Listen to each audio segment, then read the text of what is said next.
दुनिया का कौन सा ऐसा मुल्क है अमेरिका से पहले जहां पे ऐसी हुकूमत बनी हो जिसमें हुकूमत को रिस्ट्रिक्ट किया गया हो कि आप लोगों की लाइफ में दखल अंदाजी नहीं करेंगे? This is called true freedom. और ये ना सिर्फ एक्सपेरिमेंट हुआ है, लेकिन इन्होंने साबित किया है कि जब इतनी आजादी आप लोगों को कलेक्टिवली दे दें तो they will not only turn this into one of the freest countries in the world, but the richest country in the human history. After 9/11 specifically, हमने एक रेटरिक जो है ना वो बिल्डअप होते हुए देखा है कि एग्जिटस था जो कि मुस्लिम अमेरिकन या ब्रिटिश मुस्लिम्स उनके खिलाफ बिल्डअप होना शुरू हुआ, जिसके ऊपर उनके ऊपर टैग लगना शुरू हो गया कि दे आर एक्सट्रीमिस्ट और part of extremism actually.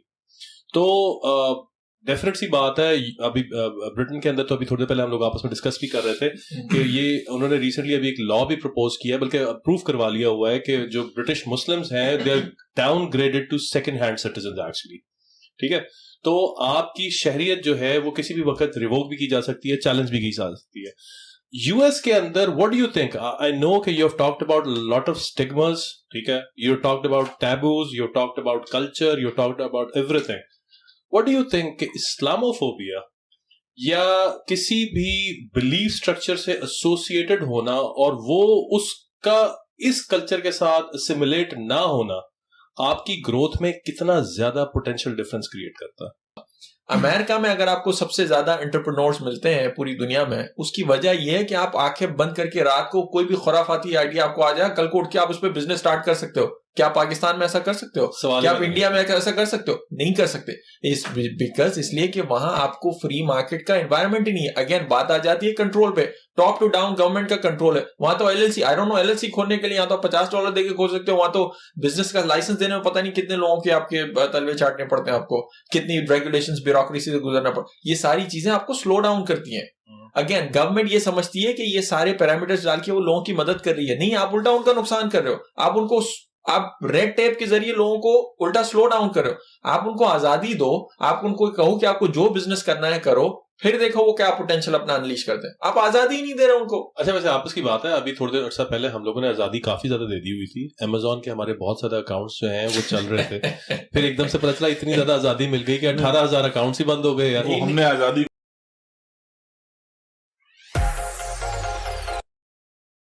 Alright जी, welcome back to another podcast of Paki parlour.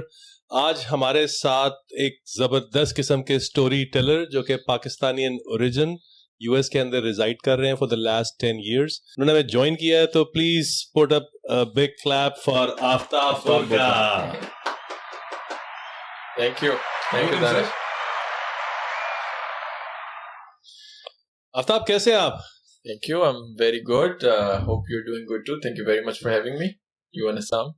यार, फर्स्ट ऑफ ऑल तो I want to thank you कि आप ऑल द वे डिट्रॉइट से हमारे पास यहाँ पे पहुंचे, हमें ज्वाइन किया है और पाकी पार्लर के ऊपर हम आपको वेलकम करते हैं। आपके साथ मैं इंट्रोड्यूस करवाता चलूँ कि आपके साथ हस्साम मौजूद हैं। तो हस्साम और आफ्ताब आज पेयर कर रहे हैं और हम उम्मीद करते हैं कि हमारी आज की जितनी भी डिबेट और डिस्कशन होगी, बल्कि डिस्कशन नहीं होने वाली है, डिबेट हमारी किसी किस्म की हो नहीं सकती है। तो हम लोग कोशिश करेंगे कि मुख्तलिफ जो हमारे सोसाइटी के मुख्तलिफ इम्पॉर्टेंट चैलेंजेस हैं, हमारे लोग जिन चीज़ों को फील करते आ रहे हैं for a very long time, specially वो लोग जो कि यहाँ पे यूएस के अंदर रिजाइड कर रहे हैं और अपने कल्चर से अलहदा भी नहीं हो सकते और नए कल्चर को अडॉप्ट भी नहीं कर सकते। तो आज हम कोशिश करेंगे कि आप उनके बारे में बात करेंगे। तो let's just start with the conventional stuff. तो आफ्ताब, सबसे पहले तो आप मुझे ये बताएं ना, आप कंटेंट क्रिएशन कब से कर रहे हैं? अच्छा, तो अगर आप कंटेंट क्रिएशन मतलब किसी भी किस्म का कंटेंट कहें तो मैंने शुरू किया था बेसिकली रेडियो पाकिस्तान से briefly, and then radio FM Karachi से, and then at the same time अखबार के लिए भी लिखना, डॉन अखबार के लिए। तो this is I am talking about 2003, around 2003-ish। तो तकरीबन ऑलमोस्ट 20 साल आप कह लें कि हो गए। और शुरू में मतलब छोटे छोटे आर्टिकल्स वगैरह उन दिनों में, अच्छा मुझे वो अखबार में मज़ा ये था कि वो मुझे मूवी रिव्यूज़ लिखने का कहते थे, और अंग्रेज़ी मूवीज़ उस वक्त तो उसमें ये होता था कि 250 रुपये देते थे, आई थिंक 250 वर्ड लिखने के इंग्लिश में, और उस वक्त 250 रुपये पाकिस्तानी। कितनी पुरानी बात कर रहे हैं आप? ये 2003 की बात कर रहा हूँ। But it was like almost nothing, but you know, it kept me motivated. और आपको ये होता है कि नहीं आपको कुछ पैसे मिल रहे हैं, and at the same time आपको मूवी भी देखने को मिली है. But I would rent out myself, तो वो देखता था और फिर उसके मूवी रिव्यूज लिखना ये वो. It was interesting. वो साथ साथ अंग्रेजी की आपकी एक पॉलिश भी होती रहती है और सब कुछ, तो वो था. हॉलीवुड से आपको इंट्रोडक्शन मिलता था, एंड देन बहुत सारी नई चीजें सीखने को मिलती. It was adventurous. फिर बाद में उन्होंने, जैसे आप प्रोग्रेस करते हो तो मुझे उन्होंने कहा कि आप इंटरव्यूज भी कीजिए, तो अखबार के लिए इंटरव्यू करना which is different from TV के लिए. तो उसमें फिर थोड़े चौड़े हो जाते हैं बंदे कि यार आप मेरे पास एक प्लेटफॉर्म आ गया, तो उसमें आपकी सबसे पहली प्रायोरिटी वही आती है जो आपके सेलिब्रिटीज आपके आइडियलाइज करते हो. तो उस जमाने में जो मुझे अच्छे लगते थे उनके सबसे पहले मैंने इंटरव्यूज करना. सबसे पहले जब मेरी मोइन अख्तर से बात हुई, it was an honor for me कि उसका फोन पे मैं इंटरव्यू किया. उमर शरीफ का किया, लेजेंड यार, जबरदस्त. तो वो वहां से, एंड देन 2007 में सबसे पहले टीवी पे के लिए कंटेंट क्रिएट करना शुरू किया. डॉन अखबार का टीवी चैनल लॉन्च हुआ था 2007 में. तो उनके लिए as a reporter that was my first appearance on TV. ठीक है. उसके बाद करता गया कुछ यहाँ के नेटवर्क्स है, रेडियो नेटवर्क्स के, उनके लिए काम किया. उन दिनों में फ्लड की कवरेज में CNN के लिए कुछ कंटेंट प्रोड्यूस किया. तो फिर बस इसी तरह चलता रहा. अब ये फेसबुक की जो आपकी अभी रिसेंटली सोशल मीडिया की जिंदगी है, वो कोई पिछले 3-4 साल से खुराफातें चल रही हैं. बेसिकली बैठे बैठे मतलब आइडियाज आते रहते थे और सामने कैमरा खोल के, शुरू से पहले से शौक था तो बोलना शुरू कर दिया, लोगों को पसंद हुआ तो we just continue to do that. मैं ये क्वेश्चन आपसे इसलिए किया कि यू नो कन्वेंशनली अगर हम देखें, बल्कि कन्वेंशनली तो कहना गलत होगा, ट्रेडिशनली कहना बिल्कुल जायज़ होगा. हमारी जितनी भी फैमिलीज पाकिस्तान से रिलेटेड है, साउथ ईस्ट एशियन रीजन से रिलेटेड है, वहाँ पे बच्चों को तालीम दी जाती है कि वो बड़े होकर डॉक्टर बनेंगे, इंजीनियर बनेंगे. अगर वो डॉक्टर इंजीनियर नहीं भी बन सकते ना, तो अल्टीमेटली वो फिर चार्टर्ड अकाउंटेंट ही बन जाएंगे. ठीक है. तो जो लास्ट रिजॉर्ट होता है वो चार्टर्ड अकाउंटेंसी का होता है. तो ये बड़ा, इस चीज को बड़ा डिफिकल्ट होता है एब्जॉर्ब करना for the family and for the kid also, you know, to pursue a career जिसको हमारी सोसाइटी के अंदर इतना इजीली एब्जॉर्ब नहीं किया जाता. तो ये चैलेंजेस आपको भी आए या सिर्फ और सिर्फ ये उन लोगों को आ रहे हैं जो कि इस वक्त टिकटॉक के स्टार्स हैं? In my case, I can say मैं thank God इतना लकी था कि मेरी फैमिली में मुझे हमेशा ये सपोर्ट जरूर मिला था कि जो मेरा शुरू से इवन बचपन से एक पैशन था कैमरे के सामने आने का. हालांकि अलग बात है कि मुझे बड़ी उसके लिए जद्दोजहद करनी पड़ी कैमरे के सामने आने के लिए.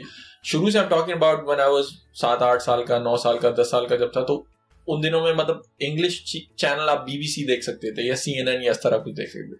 तो वो BBC वाला जो स्टाइल था ना, for some reason it fascinated me. उनकी जो स्टोरी टेलिंग थी ना, वो बड़ी जबरदस्त थी. यानी BBC पे कोई न्यूज रिपोर्ट में सुनता था या देखता था तो वो मुझे कई अरसे तक याद रहती थी और मुझे दिल में उतरती थी, बजाय इसके कि आप PTV पे देखो या किसी उर्दू चैनल पे देखो. वो ऐसा लग रहा था कि ये लोग अखबारी कोई रिपोर्ट पढ़ रहे हैं और ये जो बंदा रिपोर्ट बताता था ना BBC पे, मतलब वो लगता था आपको कहानी सुना रहा है. That's why I call my self story teller. तो वो शुरू से मेरा पैशन था और घर वाले हमेशा उसको मतलब अप्रिशिएट करते थे. कभी मुझे तनकीद का सामना नहीं हुआ कि यार तुम इतना ये कर रहे हो. इवन मैं टीवी के सामने भी अपने आप को रिपीट करता था तो लोग, you know, mom and dad and they were always like कि उसको अप्रिशिएट करते थे, which I think was rare in my case. Like क्योंकि मैं जहाँ पे अपने इर्द गिर्द लोगों को भी देखता था तो ऐसा करना हर बच्चे को आई थिंक ये एनवायरनमेंट नहीं मिलता. I was lucky in that sense. तो I thank you for them for all that. और फिर जब ये टीवी आना शुरू हुआ या रेडियो आना शुरू हुआ तो सबसे पहले रेडियो में एंट्री की. तो लेकिन थ्रू आउट आपको एजुकेशन तो रखनी है. अब जर्नलिज्म का, स्टोरी टेलिंग का सच कराची में, पाकिस्तान में कोई ऐसा एस्टैब्लिश इदारा नहीं था कि जहां आपको कोई फिल्म में, हम होंगे भी उस वक्त लोग इतना वो था नहीं, पर करनी है कुछ ना कुछ एजुकेशन. तो वो नॉर्मली जो भेड़ चाल सब चल रहे थे हमने भी कर ली, एजुकेशन मुकम्मल, ग्रेजुएशन. इवेंचुअली मैंने लॉ में अपनी एजुकेशन मुकम्मल की because my father was a law, he still is a lawyer. तो मेरी एजुकेशन लॉ में रही है शुरू से, लेकिन काम मैंने जो है अपना पैशन इसी में फॉलो किया. And eventually when I landed a job with these media companies, तो फिर उस वक्त ये भी हो गया कि नहीं, अब बच्चे को जो शौक है उसमें पैसे भी मिल रहे हैं तो करने दो। ये जो बात अभी आपने की है ना, ये तो ऑटोमेटिकली मैं भी पिछले दिनों I was going through the millennial research, और मिलेनियल्स के जो अंदर जो हमें जो एक चीज नजर आती है वो ऑटोमेटिकली वही नजर आती है कि वो by birth by nature rebels होते हैं। तो उन्होंने वो तो करियर और प्रोफेशन अडॉप्ट करना ही नहीं है ना, सवाल ही पैदा नहीं होता जो कि उनका बाप कर रहा है या दादा कर रहा था। एग्जैक्टली। तो ये तो डेफिनेट सी बात है, समझ में आ गई कि आपने लॉ किया और लॉ परस्यू नहीं किया, प्रैक्टिस नहीं किया, राइट। तो यहाँ पे ये बेसिकली आपने जिस वक्त यूएस आए हो, सबसे पहले तो लेट्स जस्ट टॉक अबाउट कि आप यूएस आए कब थे? 2011 में मूव हुआ, उससे पहले भी आ चुका हूँ मैं। तो यहाँ पे कोई जॉब्स वगैरह भी की हैं आपने? पाकिस्तान में बैठ के की थी, जो यहाँ के कुछ न्यूज नेटवर्क थे उनके लिए मैं करता था freelance as a journalist, radio के लिए, वो किया है काम मैं पाकिस्तान से। तो जिस वक्त आप यहाँ पर आए हो तो उस वक्त what I want to get into right now actually is कि हमारा पाकी पार्लर का जो ये प्लेटफॉर्म है, हम नॉर्मली कोशिश करते हैं, एम्फसाइज करते हैं उन लोगों के बारे में डिस्कस करना जो कि इमिग्रेंट्स हैं, पाकिस्तान से, इंडिया से, बांग्लादेश से, साउथ ईस्ट एशियन रीजन से यहाँ पे आए हैं हमारे पास। और डेफिनेट सी बात है, after spending some time over here, after learning about the culture, after knowing the norms of the culture, you know, हर किसी को यहाँ पे इनिशिएट करते हुए इश्यूज आते हैं सेटल होने में, ठीक है। मुझे याद है जिस वक्त मैं यहाँ पर आया था तो मुझे यहाँ पे अपने जो करीबी दोस्त थे उनके साथ बातचीत करते हुए, उनसे पूछते हुए, उनको डिग आउट करते हुए कि यार मुझे भी बता दो यार, डॉलर कैसे कमाने होते हैं यार, सारा सिलसिला कैसे चलता होता है। तो हर कोई अपना डॉलर कमाने की दौड़ में इतना ज्यादा मसरूफ था, इतना बिजी था कि किसी के पास इतना टाइम नहीं था किसी को एजुकेट कर सके। प्लस हमारे पास कम्युनिटी सेंटर्स नहीं है जो कि हमें एजुकेट कर सकें कि यार आप यहाँ पे पहुंच तो गए हैं, चलो ठीक है यार, अब हम तुम्हारी उंगली पकड़ लेते हैं, हम तुम्हें गाइड करते हैं कि तुमने यहाँ पे जाके ये स्टडीज लेनी है, यहाँ पे जॉब इस तरह अप्लाई करनी है, अपने आप को इस तरीके से मैनेज करना है, इस कल्चर के अंदर अपने आप को बेसिकली आपने इसके साथ अपने आप को सिमुलेट करना है, ठीक है। अगर नहीं करोगे तो ऑटोमेटिकली या तो बर्न आउट हो जाओगे या फिर वापस चले जाओगे, ठीक है। तो माई थिंग वॉज कि मैं जिस वक्त यहाँ पर आया तो I was listening to most of the time जो यहाँ का रिपब्लिकन ह्यूस्टन टेक्सास का बड़ा कोर AM 740 रिपब्लिकन चैनल है। I used to listen to Michael Barry, Sean Hannity और रश लंबो, ठीक है। ये वो नाम थे। रश लंबो को तो अभी पिछले दिनों प्रेसिडेंशियल अवार्ड भी डोनाल्ड ट्रंप ने जो है ना वो अवार्ड किया था, वेरी फेमस रेडियो पर्सनालिटी। उसने इनिशियली जिस वक्त मैं यहाँ पर आया तो मेरे दिमाग के ऊपर ना बड़ा एक मजेदार किस्म का इफेक्ट जो है ना उसने छोड़ा, और वो इफेक्ट ये था कि शायद मुझे ऐसा फील होने लग गया कि मैं जिस कल्चर से आया हूँ ना वो दुनिया का सबसे खतरनाक तरीन कल्चर है। नो डाउट उसने मुझे हेल्प आउट जरूर किया अपनी फील्ड स्टैब्लिश करने में, अपनी चीजें सीखने में, जो नया यहाँ पे सारा सेटअप था उसको अडॉप्ट करने में, लेकिन उसने एक फीलिंग जो थी वो मेरे अंदर डेवलप कर दी कि शायद की बात है मुझे या जो मेरे लोग या जो लोग मेरे से वाबस्ता हैं या जो अपनी स्टडीज में सीख कर आया हूँ उनके अंदर किसी किस्म का कोई प्रॉब्लम है, कोई इशू है। तो what I want to ask you is कि जिस वक्त आप यहाँ पर आए थे तो आपके साथ भी इस किस्म का कोई सिलसिला हुआ था या you just went all the way in और फिर जो जिस तरीके से लाइफ आपको देती गई है आप लेते गए उससे? मेरा पर्सनल एक्सपीरियंस जो यहाँ पर है, आइडियली जो मैं करना चाहता था वो शुरू में नहीं कर सका, और उसका मतलब ये है कि मैं ऑब्वियसली आप जब आते हैं यू नीड टू पे योर बिल्स, आपको कोई ना कोई तो जॉब चाहिए। एक सेंस में तो मैं लकी था कि मुझे कोई और जॉब या ये वो करनी, मतलब कोई और जॉब्स करने की जरूरत नहीं पड़ी, जो कि बहुत से लोगों के लिए आम बात है। You need to get started, आपको कुछ भी, कोई गैस स्टेशन, कोई टैक्सी, कोई फलाना, ये वो करना पड़ता है। मेरे केस में मुझे चूंकि पहले से जर्नलिज्म का बैकग्राउंड था तो मुझे जहां मैं रहता था वही लोकल अखबार में, स्पेशली उन दिनों में वो डिजिटाइजेशन की तरफ या ऑनलाइन सोशल मीडिया में, this I am talking about 2011-12 और ये, तो उस वक्त जा रहे थे, तो मेरी उसमें पहले से थोड़ी बहुत एक्सपीरियंस और वो सारा कुछ था, तो उस बेस पे मुझे अपने फील्ड की एटलीस्ट जॉब मिल गई। आइडियली तो ऑब्वियसली यू वुड वांट कि आप किसी टीवी में, इस तरह लोकल टीवीज पे मैंने बड़ा उस पे कोशिश भी की थी, but eventually I landed a job in a newspaper. तो उस सेंस में मुझे कोई तकलीफ नहीं हुई, लेकिन आगे चलकर फिर ये रियलाइज हुआ कि वो जॉब से मुझे बड़ा फायदा हुआ है, इन अ सेंस कि अमेरिका में एक बात, और मैं हमेशा अपने दोस्तों रिश्तेदारों से कहता हूं, जितना जल्दी लोकल सिस्टम को समझ सको ना उतना जल्दी सीखो। हमारा मसला ये है, और सबका शायद इमिग्रेंट का, सिर्फ साउथ एशिया के लोगों का नहीं, वो आती प्रेसिडेंशियल पॉलिटिक्स और वो डेमोक्रेट्स का क्या मतलब, टॉप लेवल के फेडरल लेवल के इश्यूज में घुस जाते हैं, लोकल लेवल पे किसी को ये भी नहीं पता कि उनका मेयर कौन है।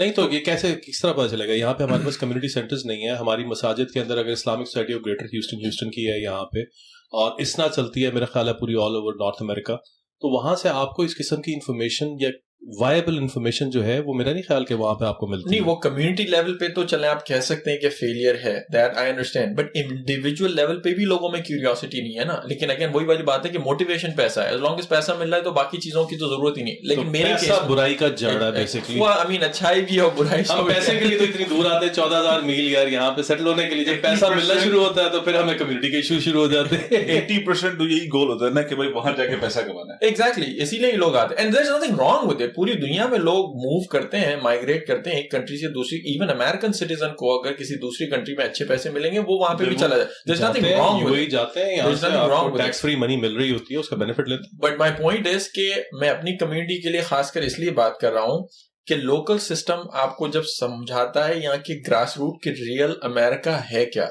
क्यों उन्होंने लाइब्रेरी यहाँ पे बनाई है, क्यों हर 2 साल में 1 साल में अगर लाइब्रेरी का टैक्स बढ़ाते हैं तो उससे you get these basic information and you understand कि why this country is such a what it is, like why this country you get all these freedoms. ऊपर से तो बारिश नहीं हुई ना फ्रीडम्स की यहाँ पे। There is a reason America went through a process. There is a reason you feel better here. There is a reason you have more economic opportunities in America. It's not like a bunch of people के लोगों ने आके billions of dollars यहाँ पे invest करना शुरू कर दिया और पैसे का, वो तो पूरी दुनिया में कहीं पे भी हो सकता है, वो तो मलेशिया में भी होता है, रशिया में भी होता है। क्या नजर आता है? रीजन क्या है? It's freedom. It's basic freedom. America की अगर कोई खूबसूरती है मेरी नजर में, अगर आप पूछें पूरी दुनिया में ह्यूमन हिस्ट्री में जितने भी एक्सपेरिमेंट्स हुए हैं, और एक्सपेरिमेंट से मेरी मुराद कंट्रीज हैं, नेशंस हैं, उसमें अमेरिका का वाहिद एक्सपीरियंस है जो कि कामयाब एक्सपीरियंस है जिसमें इन्होंने फ्रीडम को तरजीह दी है टू द लेवल कि जब ये मुल्क बना था उन्होंने अपनी हुकूमत से कहा था कि ये तुम्हारा कॉन्स्टिट्यूशन है और ये तुम्हारी बाउंड्रीज है, इससे बाहर तुम्हें नहीं निकलना। हुकूमत को ये कहा है, पब्लिक को ये नहीं कहा। उन्होंने कहा कि हुकूमत की ये लाइबिलिटी, ये रिस्पॉन्सिबिलिटीज है, उसके बाहर जो भी होगा people will take care of it, you don't need to mess with our personal business. दुनिया का कौन सा ऐसा मुल्क है अमेरिका से पहले जहां पे ऐसी हुकूमत बनी हो जिसमें हुकूमत को रिस्ट्रिक्ट किया गया हो कि आप लोगों की लाइफ में दखल अंदाजी नहीं करेंगे? This is called true freedom. और ये ना सिर्फ एक्सपेरिमेंट हुआ है लेकिन इन्होंने साबित किया है कि जब इतनी आजादी आप लोगों को कलेक्टिवली दे दें तो they will not only turn this into one of the freest countries in the world but the richest country in the human history. That's because of the freedom. That's not because of the government. ये सबसे बड़ा misconception है कि ये हुकूमत की वजह से हुआ है, हुकूमत की वजह से नहीं हुआ। ये पॉजिटिव्स तो है, डेफिनेट सी बात है, इसमें कोई शक नहीं है। Freedom of expression, freedom of speech आपको कॉन्स्टिट्यूशन आपको अलाउ करता है। आप इसको मैं ये क्वेश्चन आपसे इसलिए कर रहा हूँ क्योंकि हमें over the period of time after 9/11 specifically हमने एक रेटरिक जो है ना वो बिल्डअप होते हुए देखा है कि एग्जिटस था जो कि मुस्लिम अमेरिकन या ब्रिटिश मुस्लिम्स उनके खिलाफ बिल्डअप होना शुरू हुआ, जिसके ऊपर उनके ऊपर टैग लगना शुरू हो गया कि दे आर एक्सट्रीमिस्ट और पार्ट ऑफ एक्सट्रीमिज्म एक्चुअली। तो डेफिनेट सी बात है, अभी ब्रिटेन के अंदर तो अभी थोड़ी देर पहले हम लोग आपस में डिस्कस भी कर रहे थे कि ये उन्होंने रिसेंटली अभी एक लॉ भी प्रपोज किया, बल्कि अप्रूव करवा लिया हुआ है कि जो ब्रिटिश मुस्लिम्स हैं they are downgraded to second hand citizen actually. ठीक है, तो आपकी शहरियत जो है वो किसी भी वक्त रिवोक भी की जा सकती है, चैलेंज भी की जा सकती है। यूएस के अंदर what do you think? I know कि you have talked about lot of stigmas, ठीक है, you talked about taboos, you talked about culture, you talked about everything. What do you think कि इस्लामोफोबिया या किसी भी belief structure से associated होना और वो उसका इस कल्चर के साथ असिमिलेट ना होना आपकी ग्रोथ में कितना ज्यादा पोटेंशियल डिफरेंस क्रिएट करता है? आप इंडिविजुअल के पर्सपेक्टिव से कहने के उस पर आप इंडिविजुअली बात कर लें, आप इसको इस वक्त एज ए सोसाइटी बात कर लें। आप नॉर्मली हमारी जितनी भी माइनॉरिटीज जहां पे भी दुनिया के कहीं भी किसी मुल्क में जाती हैं वो एज ए ग्रुप अपने आप को रिप्रेजेंट करती हैं, ठीक है। तो डेफिनेट सी बात है आपकी जो पॉलिसीज जो उस सोसाइटी की हैं, लॉ ऑफ द लैंड है, वो लॉ ऑफ द लैंड आपको किस तरीके से फिर डील कर रहा है उसमें, वो बताएं। देखें, जहां तक इस्लामोफोबिया या किसी भी फोबिया की बात करो ना, मेरा जाती इसमें पर्सपेक्टिव ये है, और हो सकता है इससे बहुत सारे लोग एग्री ना करें, obviously everybody has a right to their opinion. हमें देखें, हर चीज we have to compare ourselves with the alternative, not the ideal. Ideals हमारे दिमाग में बहुत होते हैं, एक ऐसा माशरा क्रिएट हो जहाँ पे हर इंसान जो है जात पात हर उससे ऊपर होके उसकी पोटेंशियल को फुल वो किया जाए, those are ideas, that's good. America में अगर इस्लामोफोबिया या जो भी है, जो भी एग्जाम्पल्स लोगों के सामने है, अब बाकी जिन कंट्रीज से आ रहे हैं दुनिया, इवन इस्लामिक कंट्रीज से भी, जिस किस्म का वहां डिस्क्रिमिनेशन आपके साथ होता है उतना खतरनाक तो अमेरिका में नहीं होता। ये तो खुद मुसलमान भी कहेंगे जो यहाँ पे रहते हैं, ठीक है ना।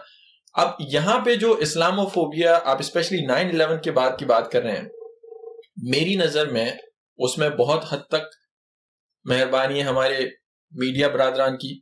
मीडिया ने जो परसेप्शन क्रिएट किया है 9/11 के बाद मुस्लिम्स का, उसमें ठीक उसी तरह जिस तरह दूसरी कम्युनिटीज का परसेप्शन क्रिएट किया गया, यहाँ पे ब्लैक कम्युनिटी को या बाकी जो कम्युनिटी, उनको भी एक कंप्लेन है कि उनका एक स्टीरियोटाइप क्रिएट हुआ हुआ है, राइट। जब आप किसी ब्लैक की या हिस्पैनिक की बात करते हैं कि तो फौरन सबसे पहले आपके जहन में क्या बात आती है अगर कोई ब्लैक की आपके सामने बात करता है, कोई हिस्पैनिक की बात करता है या कोई, ठीक है ना। You know, you get pretty scared actually. Exactly. Why is that? How they've been portraying. Why exactly? Yeah. Why is that? और मीडिया, और it's not because media is anti-Muslim or media is anti-black or media is anti-whatever. It's because media always looks for sensation. तो आपने तो सारा का सारा blame जो है मीडिया के ऊपर डाल दिया, तो मीडिया बेसिकली माइंड मेकअप कर रहा है, इसमें तो कोई शक नहीं है। तो इसमें गवर्नमेंट की पॉलिसी कोई नहीं है, या मीडिया सिर्फ और सिर्फ एज एन इंडिपेंडेंट एंटिटी काम कर रहा है इसके अंदर। इंडिपेंडेंट एंटिटी ही काम कर रहा है पूरी दुनिया में, जो मेन स्ट्रीम आप जहाँ की आपकी source of, don't you think कि गवर्नमेंट की कोई पॉलिसी, गवर्नमेंट का कोई रेटरिक जो कि मीडिया को इन्फ्लुएंस करता है, जिसकी वजह से मीडिया इस किस्म के प्रोपेगेंडास को प्रमोट करता है? डोंट यू थिंक इस किस्म की कोई चीज है? मैं इसको, क्योंकि the reason why I am asking you this question is कि like literally, you know, everybody from that part of the world wants to move to West. Yeah. If it's not West, if it's going to be, you know, United States of America or then Canada, actually. Right. Because that's where you see the most money and freedom. Yes, and people want to talk about all the leverages, all the benefits, all the privileges that they getting into this culture. Right. But what they don't want to talk about is कि यहाँ पर आने के बाद जो हमारी communities को systemic racism की जो है ना फेस करनी पड़ती है, हमारी कम्युनिटीज को वो इश्यूज फेस करने पड़ते हैं जिसकी वजह से माइनॉरिटीज जो हैं वो ग्रोथ, अपना पोटेंशियल सही तरीके से यूटिलाइज नहीं कर सकती. Nobody wants to talk about it actually. तो you know, my question was, मैं दोबारा उस चीज के ऊपर आ रहा हूँ, आप कहते हो कि media is responsible for all of that actually, for creating that perception, of course. तो आप समझते हैं कि गवर्नमेंट बीच में इन्वॉल्व नहीं है? Government as in like, do you have any specific like हम simple, United States is like literally distributed into two colors, red or blue. ठीक है, सिंपल सी चीज. Well, that's true for any country. If you're living in a blue state, definitely, you know, nothing's going to happen to you. At least, you know. Well, I mean that's also questionable. आपको जिस तरह बच्चे होते थे, school के अंदर जाते थे, तो स्कूल के अंदर वो कहते थे कि जनाब तुम्हारा स्कूल बैग अच्छा नहीं है, या तुम्हारी ड्रेसिंग कोड अच्छी नहीं है, या you look dark, या you look fair actually, तो आपको स्टीरियोटाइप किया जाता था. ये हर जगह पे होता है यार. लेकिन हमारा जो सिस्टेमिक जो रेसिज्म की बात कर रहे हैं, सिस्टेमिक रेसिज्म के अंदर बेसिकली आपकी जो लोग जिनको आप इमिग्रेट करवा रहे हैं यहाँ पे, उनको प्रॉपरली फील्डिंग लगा के टारगेट किया जाता है. तो अब लाइक जिस तरीके से अगर आप गवर्नमेंट की जॉब लेने के लिए जाते हैं, तो वो ऑटोमेटिकली उनके अंदर आपको नजर आएगा कि ऑलरेडी जो लोग 200 साल 300 साल से फाइट कर रहे हैं ब्लैक्स के अंदर, उनको यहाँ पे जो है ना वो ऑप्शन दी जाती है कि आप लोग आए और यहाँ पे आप काम करें. ठीक है, अगर आप यहाँ पे फौज में जाने के लिए, फौज की भर्ती के लिए काम करते हैं, नेवल स्टाफ के अंदर जाते हैं, नेवी सील्स के अंदर जाते हैं, तो ऑटोमेटिकली आपको जो है, आपके बच्चों को यहाँ पे जो है वो प्रमोट नहीं किया जाता. ठीक है, फिर उसके बाद बिजनेसेस के अंदर, सिंस मैं बिजनेस की आपसे इसलिए बात करूं कि ये मेरा जाती अपना पर्सनल एक्सपीरियंस था. आई टोल्ड यू कि मुझे IIDC से एक्रेडिटेशन करने के बाद आई वांटेड कि मैं एक्सप्लोर कर सकूं और ड्रिलिंग के अंदर घुस सकूं. ठीक है, ह्यूस्टन हब है ऑयल एंड गैस का. ऑयल एंड गैस की अपॉर्चुनिटीज है यहाँ पे, बेतहाशा अपॉर्चुनिटीज है. लेकिन जो मुझे नजर आया, शायद की बात है मैं अपनी आंखों से सही तरीके से उसको परसीव नहीं कर सका, इसीलिए मैं आपका इसके ऊपर पॉइंट ऑफ व्यू लेना चाहता हूँ. I saw that there is a specific lobby of people who are like literally, you know, governing the whole shit. They want that money to be like literally regulating between their own hands. They don't want it to be like literally, you know, pass on to other people, or specifically people from those nations who are not like literally promised to come over here. Okay. तो ये मेरे साथ experience हुआ था, और मैं ये basically जो सिस्टेमिक रेसिज्म है, systemic racism it's not just a hoax actually. People similarly, जिस तरीके से लोग इस्लामोफोबिया के बारे में बात करते हैं, Islamophobia is mostly about a hoax actually. ठीक है, आप किसी बड़े कन्वेंशन के ऊपर बैठेंगे, यूनाइटेड नेशंस के प्लेटफॉर्म के ऊपर बैठेंगे, किसी ऐसी गवर्नमेंट की बॉडी के साथ बैठेंगे जो कि अपना पॉइंट ऑफ व्यू के ऊपर जो ओरिजिनेट कर सकती होगी, तो they will like literally you no ये है ही नहीं, चीज एग्जिस्ट ही नहीं कर सकती, है ही नहीं. हम लोग तो इस चीज को बिलीव नहीं करते. लेकिन जब आप when you are really living into it, आपके टोटल उसके साथ जो है आपके एक्सपीरियंसेस डिफरेंट हो जाते हैं। तो आई डोंट नो, हम टेक्सास के अंदर रहते हैं, मेरा एक्सपीरियंस था, आई वांटेड टू सी कि आप वहां पे डिट्रॉइट के अंदर वहां पे रहते हैं, डिट्रॉइट का क्या सिलसिला है? I mean, again, as far Detroit is the largest, वहाँ पे तो मुस्लिम मेरे ख्याल से सबसे बड़ी community outside of middle east जो है डियरबॉर्न की जो अरब कम्युनिटी है, तो उससे ज्यादा तो मुस्लिम रिप्रेजेंटेशन मुझे नहीं लगता आपको हाँ अच्छा खासा हुआ है।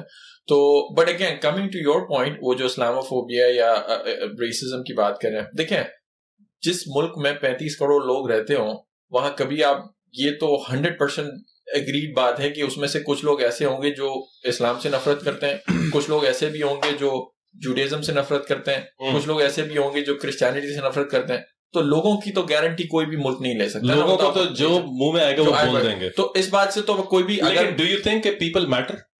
No, they do matter, but what I'm trying to say is कि इंडिविजुअल लेवल पे अगर कोई किसी का कोई ग्रज रखता है किसी मजहब के खिलाफ, या तो वो तो एक नेचुरल सी बात है, मैं ये नहीं कह रहा हूँ कि ये अच्छी बात है, ये होता है। हम जब एज अ पॉलिसी मेकिंग बात करते हैं किसी भी मुल्क के लिए, तो आपको किसी भी मुल्क पे, चाहे अमेरिका हो, पाकिस्तान हो या कोई भी कंट्री हो, उस पे कोई भी चार्ज लगाने से पहले ये जितने भी लोग, and again maybe I am unaware of something, I mean I am sure, I am not saying this is a perfect example, but you have to be specific about कि ये policy है and this specific government policy is hurting Muslims or is hurting blacks or is hurting Jews या whatever जो भी आपका charge है। यार सबसे बड़ी जो पॉलिसी हमें नजर आई थी वो पीरियड ऑफ टाइम वो ये थी कि आपने प्लान्ड पेरेंटहुड जो है वो इंट्रोड्यूस करवा दिया था, जिसके अंदर आपने सब्सिडीज देनी शुरू कर दी थी फीमेल्स को जो कि एक स्पेसिफिक माइनॉरिटी कम्युनिटी से बिलोंग करती हैं, और उसके अंदर उसका हुआ ये था कि उन लोगों ने, उन फीमेल्स ने बेसिकली अपने बच्चों को पाल पोस के जवान करना शुरू कर दिया, बाप अपने यानी कि फादरहुड से दूर रखते हुए, ठीक है, और वो गवर्नमेंट को सब्सिडाइज की जा रही थी। अल्टीमेटली उसका रिजल्ट क्या निकला? अल्टीमेटली उसका रिजल्ट ये निकला कि आज आपको पूरे यूएस के अंदर 16% या 17% टोटल आपको ब्लैक माइनॉरिटीज नजर आती हैं, लेकिन पूरी जितनी भी आपका जेल स्ट्रक्चर है, जितना भी क्रिमिनल इंफ्रास्ट्रक्चर है, उसके अंदर सिर्फ और सिर्फ आपको top of the food chain सिर्फ काले नजर आते हैं या ब्लैक्स नजर आते हैं। तो ये वो पॉलिसीज होती हैं जो कि आपको इन द लॉन्ग रन नजर आ रही होती हैं कि वो प्रॉब्लम करेंगी। No, I agree with you in a sense, but let me, I'm sorry to interrupt you. Sure. इसको अगर आप break down करें, हालांकि this is nothing to do with Islamophobia. नहीं, Islamophobia is something that they started originating. They started talking about like 20 years ago. नहीं, but let's take this example. Now actually it's going to happen. Yes, please. Planned Parenthood की ये जो आप बता रहे हैं, इसमें गवर्नमेंट की इन्वॉल्वमेंट इस हद तक तो है, अगर let's just say for the sake of argument कि ये प्लान्ड पेरेंटहुड का या ये पूरा मामला जो है ये अमेरिका के लिए नेट नेगेटिव है या गलत है, लेट्स जस्ट अस्यूम दैट, ठीक है ना। अगर हम ये मान लेते हैं कि ये गलत हुआ अमेरिका के साथ या किसी भी मुल्क में हुआ है, तो इसमें गवर्नमेंट की जिम्मेदारी इस हद तक तो आप कह सकते हैं बनती है कि गवर्नमेंट टैक्स पेयर के पैसों से इन चीजों को सब्सिडाइज कर रही है, ठीक है ना। इसमें गवर्नमेंट की रिस्पॉन्सिबिलिटी तो ये है 100%। Government did not start this movement. Who started this movement? There is a particular mindset in the US, all over the world, and you know what I'm talking about. It starts with discussions like what we are having right now.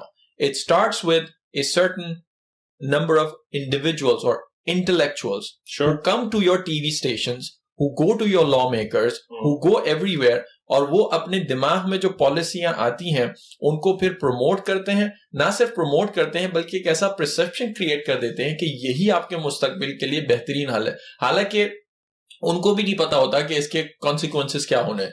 तो ये बजाय इसके कि public के पास जाएं, ये TV में जाते हैं, ये लॉ मेकर्स के पास जाते हैं, आपके पास पॉलिसीज बना लेते हैं, और वो जब पॉलिसीज आ जाती हैं और लोगों को इमीडिएट उसके बेनिफिट नजर आ जाते हैं, लॉन्ग टर्म नुकसान जब तक नजर आते हैं तब तक आपका काम हो चुका होता है। तो what I am saying is कि गवर्नमेंट की रिस्पॉन्सिबिलिटी तो बाद में आती है। अगर इसके लिए कोई रिस्पॉन्सिबल है लोग, तो आप ही की कम्युनिटी में वो लोग हैं जो कि खास माइंड सेट रखते हैं और उस माइंड सेट को वो सब पे इम्पोज करना चाहते हैं through legislation, not through public education. So according to this analogy that means के लोगों गवर्नमेंट से ज्यादा एम्पावर्ड यहाँ के लोकल्स हैं जो कि लेजिस्लेशन को अपने लिहाज से अपनी मर्जी के मुताबिक लॉबी करके चेंज कर सकते हैं या अमेंड कर सकते हैं। It happens across the board कि ये जो सोच, अगेन जो पावरफुल लोग जो मैं आपको कह रहा हूं, एक खास प्ले बुक है। आप इसको छोड़ के कोई भी मैं अभी रिसेंटली पेंडेमिक के आपको वो दे दूं कोविड के हवाले से, without going into any specific, do you really think कि पेंडेमिक में जितनी भी पॉलिसीज हमारे सामने आई हैं अक्रॉस द ग्लोब, तमाम हुकूमती एहलकार या हुकूमती पॉलिसियां जो लेट्स के कोविड के रिएक्शन में वो 10 पॉलिसीज लेके आए या 100 पॉलिसीज लेके आए, डोंट यू थिंक कि वो majority of policies are counter productive? मैं ज्यादा तौर पे, क्योंकि मेरा सिर्फ और सिर्फ फाइनेंस से रिलेटेड है और फाइनेंस इकोनॉमी का बहुत बड़ा एक हिस्सा है। इकोनॉमी से रिलेटेड जितनी भी चीजें होंगी उसके अंदर मैं समझता हूँ कि काउंटर प्रोडक्टिव तो नहीं थी, हमें तो इन द लॉन्ग रन जो है हमें उसके अभी कॉन्सिक्वेंसेस फेस करने पड़ेंगे। हमें तो ये वो फट्टे पे लिटा के लंबा करके जो है ना हमारी अभी छितरौल होने वाली है तो मतलब नुकसानदेह साबित हुई ना, मेरा पॉइंट है। खतरनाक किस्म की पॉलिसीज। आप सिर्फ इकोनॉमी की बात, ये इकोनॉमी की जितनी भी पॉलिसीज आई ये कहां से आई है? सो कॉल्ड एक्सपर्ट्स ही लेके आए ना हमारे सामने। ये साले किस बात के एक्सपर्ट्स हैं जो अपनी फिलहाल पॉलिसी तो लेके आ जाते हैं लोगों को जेबों में चेक डालने के लिए, उनको पता है कि 5 साल का इसके क्या रेप्रिकॉशंस होने वाले हैं, सबकी फट के हाथ में आने वाली है वो Federal Reserve. No, that's what I am saying, I am just giving you one example of the select group of people जो अपने दिमाग में कुछ आइडियाज इनको आ जाते हैं और ये उसको पॉलिसी की शक्ल में लाके गवर्नमेंट लोगों तक, और लोग भी बेचारे उनको तो फौरी तौर पे तो पैसे मिल रहे हैं ना गवर्नमेंट की तरफ से, उनको तो ये कि उनकी जेब में चेक आ रहा है, उनको पता नहीं रिसेशन की वजह से, इन्फ्लेशन की वजह से इनकी कैसी हालत खराब होने वाली है। मैं ऐसे लोग कि ये लोग हर जगह हैं, सिर्फ पॉलिटिकल इकोनॉमिक पॉलिसी मेकिंग में नहीं, सोशल पॉलिसी मेकिंग में भी ऐसे लोग हैं जो वक्ती तौर पर आपके लिए ऐसी पॉलिसीज लेके आते हैं जिनके लॉन्ग टर्म आपके गलत असरात के नुकसानदेह असरात होते हैं, लेकिन लोग इसको डिटेक्ट नहीं कर पाते।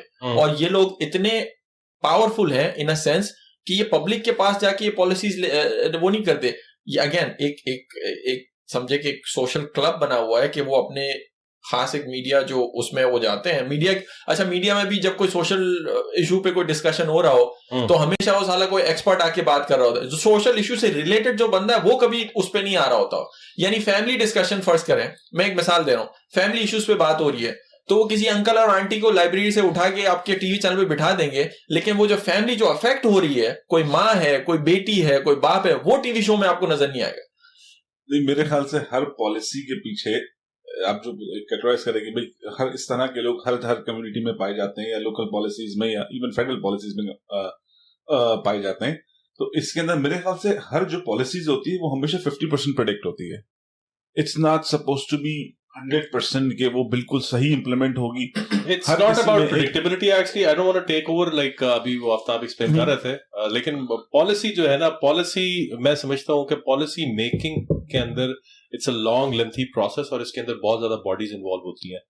तो but this is again my thing is I'm to an extent you can say कि I am anti policy making। अगर आपको मुझे कैटेगराइज करना है ना, let's just say that। मैं थोड़ी करूंगा, जो सुनने वाले वो करेंगे। नहीं, मैं बताता हूँ उसकी वजह क्या है। पॉलिसी का बड़ा मारा है नहीं, मैं टेलिंग यू पॉलिसी मेकिंग क्या है।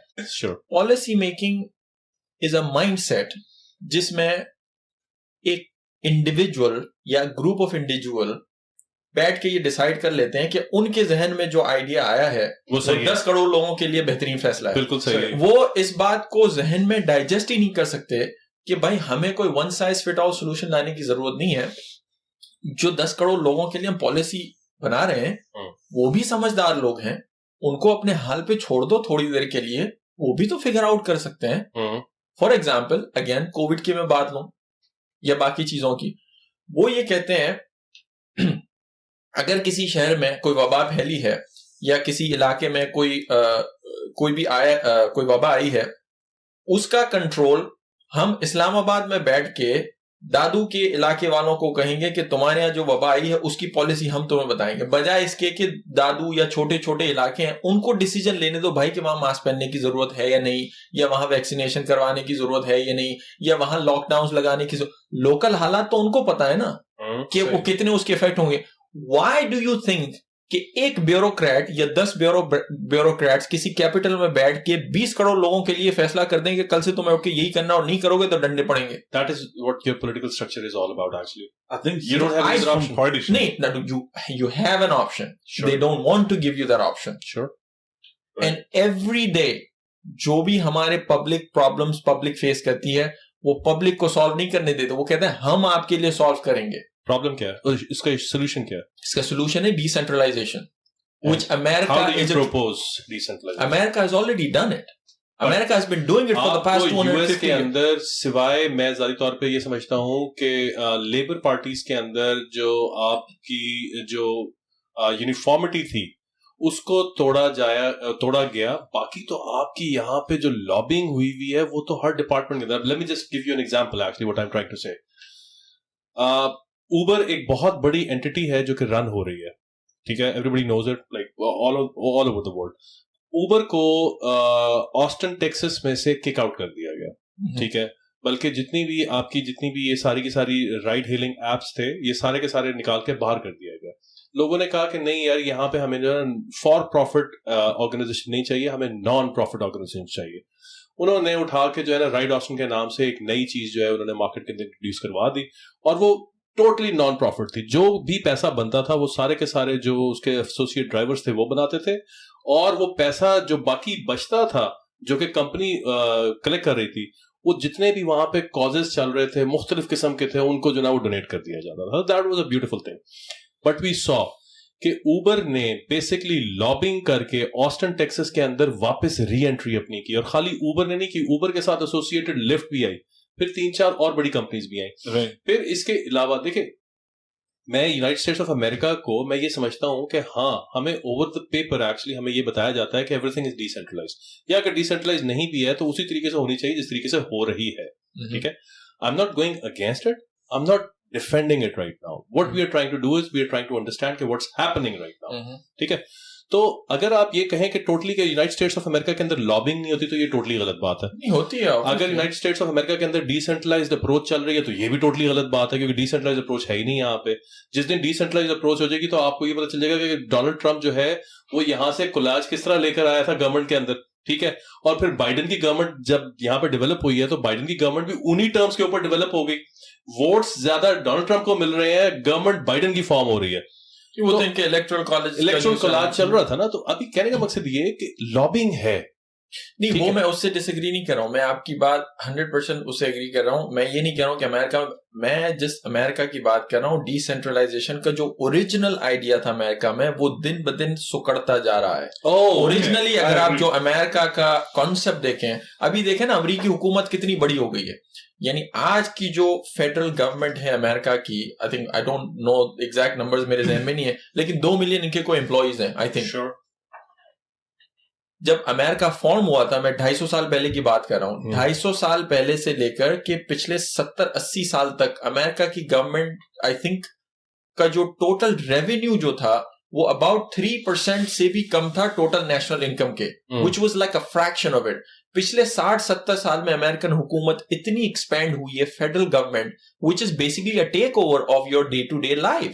सही है ना? तो माई पॉइंट इज के majority portion of the American story was less and less government and more public freedom. कि आपको जो भी करना है, there was no such thing as social security, there was no such thing as food stamps, there was no such thing as, फिर भी America तरक्की कर रहा था ना. और की है, बल्कि अब जाके इनको बजट के इश्यूज हुए जब से गवर्नमेंट एक्सपैंड हुई, जब से गवर्नमेंट ने ये कहना शुरू किया कि हम आपकी मदद करेंगे, तब से आपकी वो मार रहे हैं. हाँ, ये बड़ा इंटरेस्टिंग पॉइंट है, इसके ऊपर बड़ा इंटरेस्टिंग टेक है. लेकिन अभी मैं ज़ाहिर तौर पे समझता हूँ कि इनकी जो फिस्कल पॉलिसीज है ना, वो फिस्कल पॉलिसीज दुनिया को दिखाना कुछ है और करना कुछ है.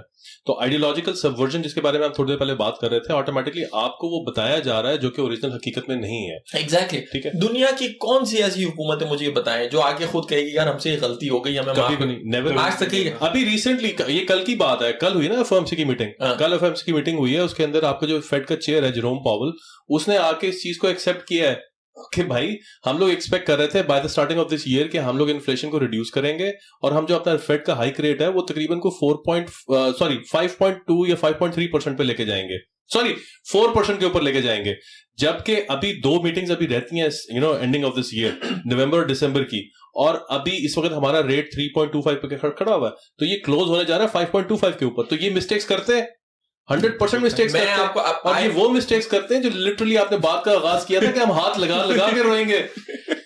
हम रोएंगे. आपको एक बार ये इन्फ्लेशन से ही बात बताऊं, अमेरिका, तो मैं तो अमेरिका की हुकूमत की बात बता रहा हूं, जिसको ये लोग कहेंगे कि नहीं बाकी मुल्कों से बड़ी, यार ये लोग पाकिस्तान की हुकूमत कोई भी कह लें, आयरनी देखें, इनकॉम्पिटेंट लोगों की बात कर रहे हैं, आयरनी पाकिस्तानियों की नहीं, मैं आपको एक मिसाल देता हूं आप लोगों के लिए जो उनको शायद इकोनॉमीज या इन्फ्लेशन का वो ना, आयरनी देखें, हुकूमती एहलकार लोगों को आके ये वादे करते हैं कि हम महंगाई कम करेंगे, यही कहते हैं ना, उस पर इलेक्शन जीत के आते हैं, फकी बेचते हैं। जो बेसिक इकोनॉमी 101 जानता है उसको पता है कि महंगाई इन्फ्लेशन क्रिएट ही हुकूमत करती है। जो साले खुद इन्फ्लेशन क्रिएट कर रहे हैं वो आके आपको कैसे वादे कर सकते हैं कि हम आपकी महंगाई कम करेंगे? Totally agree. और बल्कि वो आके आपको ये कहते हैं कि महंगाई हमारी वजह से क्रिएट नहीं हुई, महंगाई क्रिएट हुई है वो फलाना बिजनेस वाला है, वो उसने पैसे बढ़ा दिए, फलाना दुकानदार। अबे भाई वो दुकानदार तो 2 पैसे कमाने के लिए बैठा है, उसको तो फायदा है अगर कीमतें सस्ती हो। लास्ट महंगाई कोविड ने महंगी कर दी, नहीं तो पूरी दुनिया तो सही चल रही थी। राइट, और तो कोविड ने नहीं, हमारी पॉलिसीज ने महंगी की है ना। नहीं तो पॉलिसी बनी कोविड के लिए। अब कहां गया Covid? Exactly, that's my point. आपके एंटीजन जो है वो डेवलप नहीं हुए हैं, कुछ भी आपका काम नहीं किया है। अच्छा, आपको मजे की बात बताऊं, मैंने कुछ अर्सा पहले इसके ऊपर थोड़ी सी ना कुछ वर्किंग भी की थी। आप कांग्रेस की वेबसाइट के ऊपर जाएं और आप जाके ना परेशान हो जाएंगे कि वहां पे 2019 के स्टार्ट में, जनवरी ऑफ 2019, वहां पे एक बिल की मंजूरी जो है ना वो दी गई थी जिसके अंदर कोरोना वायरस के लिए फंडिंग की गई थी। ओके, ठीक है। मैं अगर आपको लिटरली मेरे इसी चैनल के ऊपर यूट्यूब के अंदर वहां पे प्लैंडेमिक के नाम से एक लिंक मौजूद है, तो ऑटोमेटिकली अगर आप देखेंगे तो आपको हर चीज पता चलेगी 2019 के स्टार्ट में, जबकि इन्होंने ऑफिशियली अनाउंस किया 2020 के अंदर। right. तो they been working on this COVID thing for almost like 5, 6, 7 years, जिसके अंदर 2015 के अंदर जो है हमारा जो माइक्रोसॉफ्ट का बिल गेट्स ने भी जो है ना अपनी जो उसकी वाइफ के नाम के ऊपर एसोसिएशन फाउंडेशन चल रही है, लिंडा गेट्स के नाम पे, तो उसके अंदर भी उसने इसकी सपोर्ट के ऊपर बात की थी और उन्होंने कहा था हम फंड करेंगे इस प्रोजेक्ट के लिए। तो they were working on this project actually. अब हम आज ये बैठ के बात कर रहे हैं कि कोविड जो है, कोविड ने हमारी पॉलिसीज तब्दील कर, कोविड बनाई गई इनकी चीज थी जिसकी वजह से पॉलिसीज की फॉर्मेशन हुई है। आप ब्रेटन वुड अकॉर्ड्स को फॉलो करें, बड़ी इंटरेस्टिंग चीज है। वो क्या कहते हैं? वो कहते हैं कि आपने बेसिकली आपका जो सेंट्रल बैंक है, सेंट्रल बैंक ने अपने जो रेट्स हैं वो डिक्रीज कर देने हैं इंटरेस्ट के, या तो 0 कर देंगे या लोअर कर देंगे। सेकेंडरी फेज के अंदर आपने प्रिंट करना है पैसा, ठीक है, और तीसरे फेज के अंदर आपने you need to make sure that the money does not trickle down to masses, the money goes back to the central bank, because central bank needs to buy financial assets. ये 1944 के अंदर economic depressions को reduce करने के लिए ये चीज उन्होंने अनाउंस की थी। अगर आप उसको कैटेगराइज करें, सबसे पहले आपके इंटरेस्ट रेट उन्होंने 0 किए या मिनिमाइज किए, फिर उसके बाद उन्होंने पैसा छापना शुरू कर दिया, बार बार पैसा छापना शुरू कर दिया।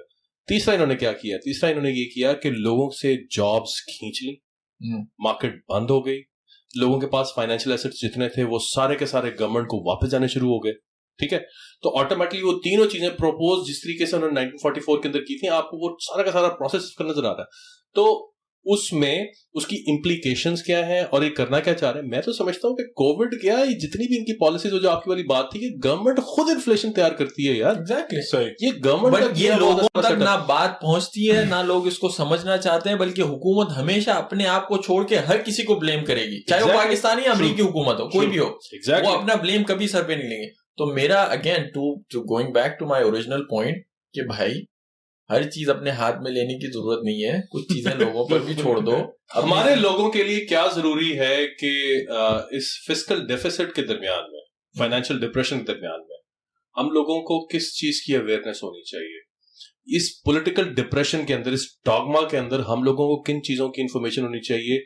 किस किस्म की हम लोग अपना आसपास अपनी इंफॉर्मेशन जो है वो उस तरह कैटेगराइज करें कि हमें आगे आने वाले टाइम्स के अंदर हमारी थोड़ी सी एडजस्टमेंट अपने कॉन्सेप्ट्स के हिसाब से बेहतर हो सके। What do you think? अच्छा, ये तो एक फाइनेंशियल, मैं तो थोड़ी बहुत जो भी नॉलेज है मैं एक्चुअली आपकी उसमें ज्यादा हुआ है, बट जो मेरी अंडरस्टैंडिंग है इकोनॉमी के हवाले से या बाकी फाइनेंसेस की, ये देखो पैसा जो है ना, basically it's an indicator of value. जैसे क्या कहते हैं, लीटर जो है is an indicator of liquid. आप 4 लीटर पेट्रोल भरवाने जाते हैं तो लीटर बेसिकली वो लिक्विड की वो है। तो पैसा इज वैल्यू, मीनिंग ये कि अगर मैं आपको $100 दे रहा हूं किसी काम के, तो बेसिकली आपके $100 आपके फाइनेंशियल एक्सपर्टीज के मैं दे रहा हूं, या $100 आपने मुझे ये टेबल बनाने के दिए हैं, आपके स्किल्स के मैं पैसे दे रहा हूं ना। तो अगर आपको अपना फ्यूचर प्रोटेक्ट करना है किसी भी क्राइसिस के दौरान, आपको ये मेक श्योर करना है कि आपके पास वो स्किल सेट्स मौजूद हों या वो नॉलेज मौजूद हो जो कल के उठ के लोगों को काम आए। अगर आपके पास वो मौजूद है ना, तो आप किसी भी इकोनॉमी में अपनी दाल रोटी निकाल लेंगे, क्योंकि आपके स्किल्स अगर आपके पास वो मौजूद हैं या वो एक्सपर्टीज मौजूद है जिसको हमेशा लोगों की जरूरत पड़नी है, तो आप कहीं ना कहीं से अपना काम निकाल लेंगे। लेकिन अगर आप बेसिकली आपके पास स्किल्स मौजूद नहीं है या 2 नंबरी वाला कोई काम है, तो वो तो फिर डिपेंड करता है कि कौन से फेज से आप गुजर रहे हैं, और अगर आपके पास जो स्किल्स या प्रोडक्ट है उसकी लोगों को जरूरत नहीं है तो आप खतरे में।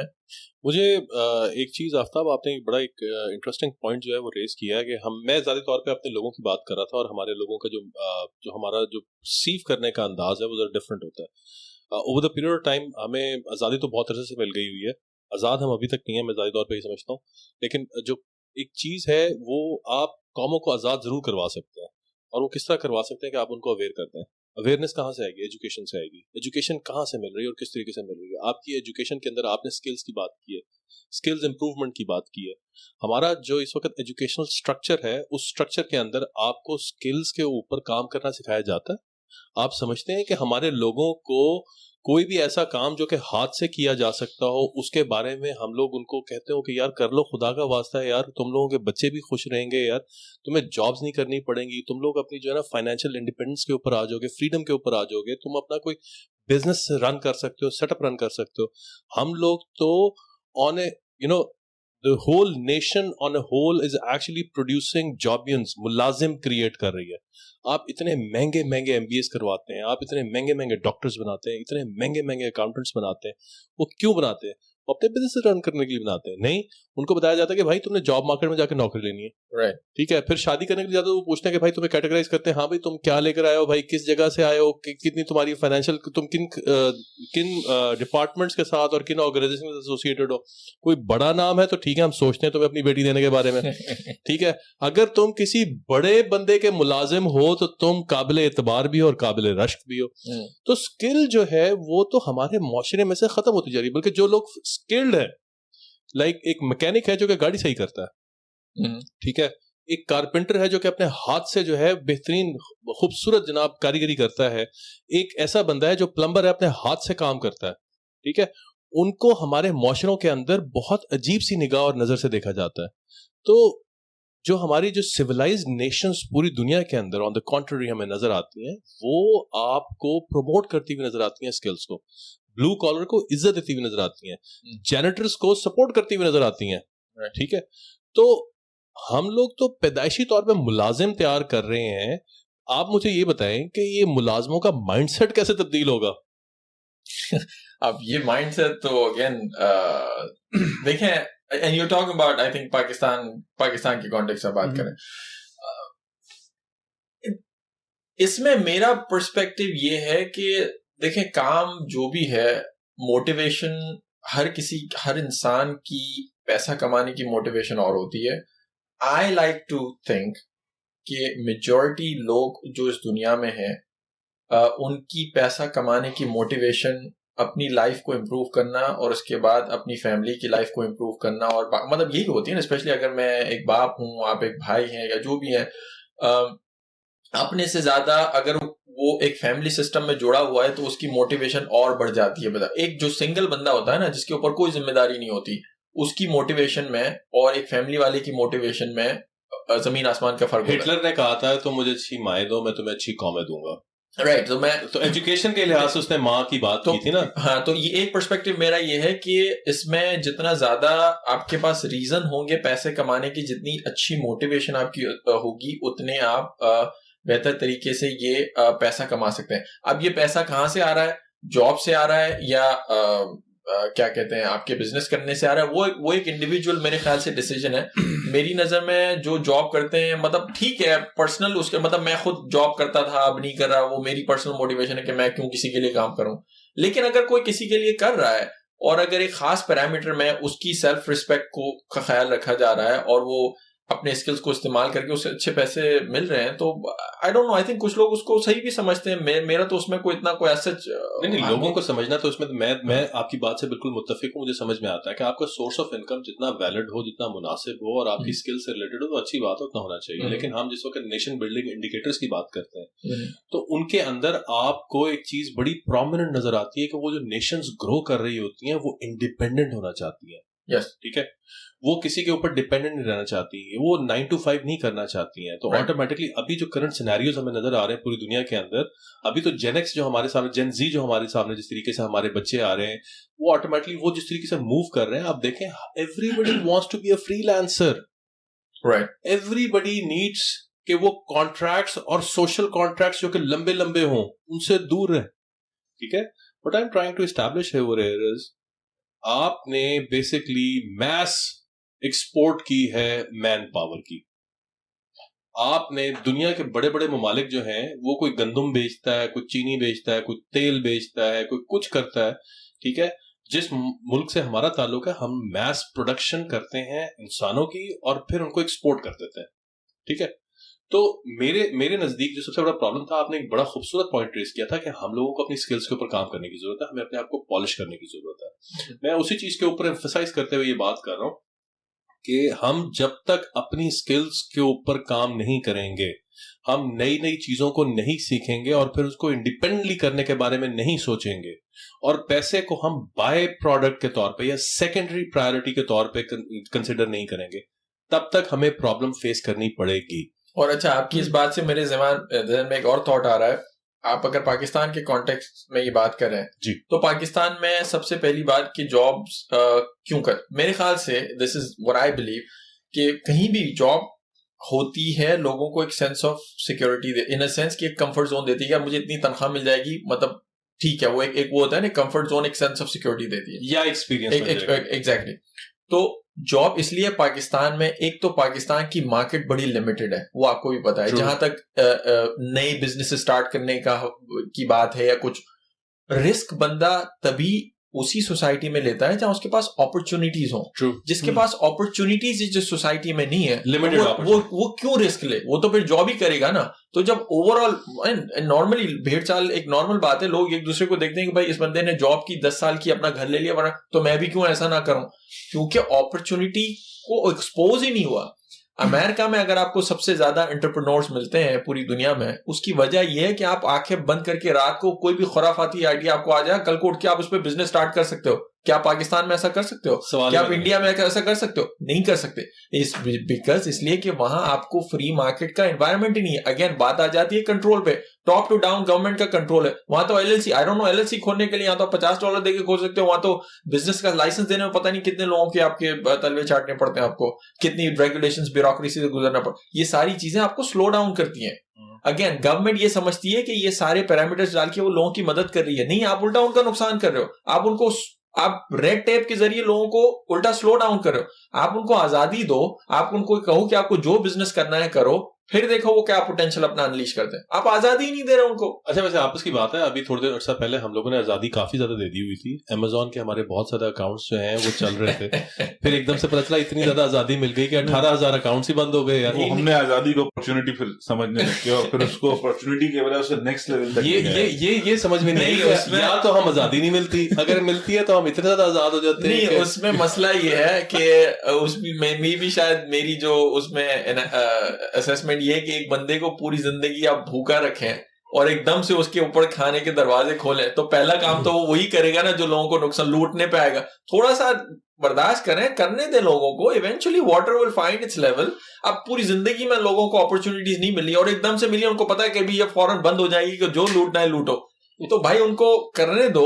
अमेरिका में भी फ्रॉड करते हैं लोग, ऐसा नहीं है, पाकिस्तान की तरह यहाँ पे भी होता है, बट बड़ा जबरदस्त फ्रॉड होता है। अभी मजे की बात आपको बताता हूं, फ्रॉड से रिलेटेड क्या हुई है सिलसिला अभी पिछले दिनों। हुआ ये कि मेरा ख्याल है मैं फ्रांस गया हुआ था स्टार्टिंग दिस ईयर, नहीं 2 साल पहले। I was out of country, I don't no कहाँ था। तो मैं वापस आया तो मेरी जो पर्सनल कार है उसका इजी टैग लगा हुआ है। इजी टैग आपका बेसिकली वही है जो यहाँ पे आपके टोल वे के ऊपर जो ना आपको अलाउ करता है।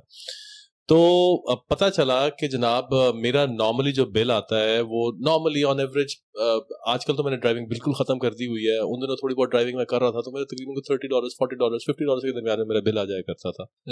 जनाब $14,000 मेरा बिल आ गया, $14,000, ठीक है।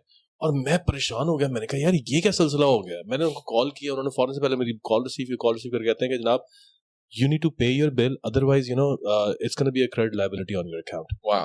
So and you won't be able to like literally get any more facilities from the government actually, क्योंकि ये फेडरल का डायरेक्ट डिपार्टमेंट है जो कि इसको मैनेज कर रहा है। okay. यहाँ पे टेक्सास के अंदर इजी टैग। मैं परेशान हुआ, मैंने कहा मुझे बताओ मेरी ऑप्शंस क्या है। तो उसने मुझे बताया कि जनाब तुम्हारी ऑप्शंस ये हैं कि तुम प्रोसेसिंग डालो फाइनेंशियल असिस्टेंस की, नहीं तो इसको वेव करवाने के लिए एक हमारे पास एप्लीकेशन डालो और फिर हम इसको डिसाइड करें हम कितना कम कर सकते हैं। मैंने खूब लंबी चौड़ी जनाब मैंने एक एप्लीकेशन बनाई कि जनाब मैं तो मुल्क से बाहर था, ये मेरी गाड़ी है, ये घर के अंदर खड़ी हुई है, आपने यूज ही नहीं किया उसको? मैंने यूज ही नहीं किया है भाई, मुझे पता ही नहीं है यार, खुदा का वास्ता है, तुम लोगों की मेहरबानी है यार, इसको करेक्ट करो। नॉर्मली मेरा बिल आता $30 $40 $100 कर लो यार, राइट, 200 कर लो यार, 14,000। You won't believe me यार कि मेरे साथ इन्होंने किया क्या। इन्होंने मेरे साथ किया ये कि मेरी एप्लीकेशन गई है, उसके 2 दिन के बाद इन्होंने मुझे रिस्पॉन्ड किया और रिस्पॉन्ड के अंदर उन्होंने ये मुझे कहा है कि हाँ ठीक है, हमें तुम्हारी कंडीशन समझ में आई है, लेकिन हमारे पास सिस्टम के अंदर तुम्हारी गाड़ी की पिक्चर्स मौजूद है जो कि हम due to some certain reason हम लोग नहीं इशू कर सकते तुम्हें, ठीक है। तुम्हारा केस है, तुम्हारा प्रॉब्लम है, तुमने पेमेंट करनी है, हम ये करते हैं कि हम इसको 50% रिड्यूस कर देते हैं। $7,000 $6,000 समथिंग डॉलर जो है वो तुम अपने अकाउंट के ऊपर पे करोगे। उन दिनों मेरी कंपनी चल रही थी ट्रांसपोर्टेशन की और मैं किसी किस्म का रिस्क नहीं लेना चाहता, तो अल्टीमेटली मुझे वो अमाउंट पे करनी पड़ी उनको। तो आपकी गाड़ी मूव हुई थी? नहीं ना, मेरी गाड़ी मूव नहीं हुई है, मेरी गाड़ी नहीं मूव हुई है, किसी किस्म का कुछ सिलसिला नहीं हुआ, गाड़ी मेरी गैराज के अंदर खड़ी हुई है, ठीक है।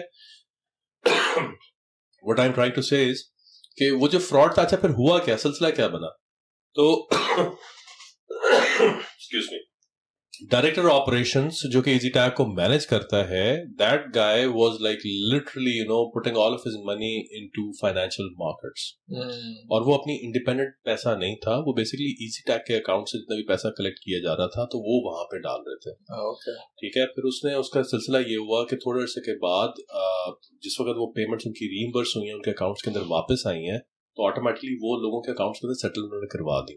लेकिन जो मैं आपको बता रहा हूँ कि abuse of power, abuse of authority, और कितना आपको स्ट्रेस मिल सकता है उस सारे सिलसिले के अंदर कि आपका एक कंज्यूमर है, उसने एक चीज यूज नहीं की है और वो अपना अकाउंट जो है वो बंद नहीं करवाना चाहता किसी भी लिहाज से, ठीक है, उसको डिस्क्रिपेंसी के अंदर नहीं ऐड करवाना चाहता। अल्टीमेटली जो चीज उसने यूज नहीं किया, उसने वो पैसा वहां पे गवर्नमेंट को पे किया है, ठीक है, और वो करप्शन के अंदर हुआ। आपने फ्रॉड की बात की, यहाँ पे मैं कहता हूँ यहाँ पे उस लेवल का फ्रॉड हो जाता है कि जिसकी कोई हद ना इंतहा, हमें पता नहीं चलता। रीजन ये है कि पाकिस्तान के अंदर लोगों की जो अवेयरनेस का लेवल है स्पेसिफिकली इस मामले में, फ्रॉड्स के मामले में, वो बहुत ज्यादा है, क्योंकि हम लोग बहुत ज्यादा फ्रॉडी है सारे नहीं। और उसमें मैं आपको एक बात बताऊं, sorry to interrupt you, corruption की जब हम बात करते हैं, राइट, 99% ऑफ द टाइम जब भी हम करप्शन की डिस्कशन करते हैं तो करप्शन से हमारे जहन में ख्याल आता है कि हुकूमती इदारों में, राइट, मतलब प्राइवेट।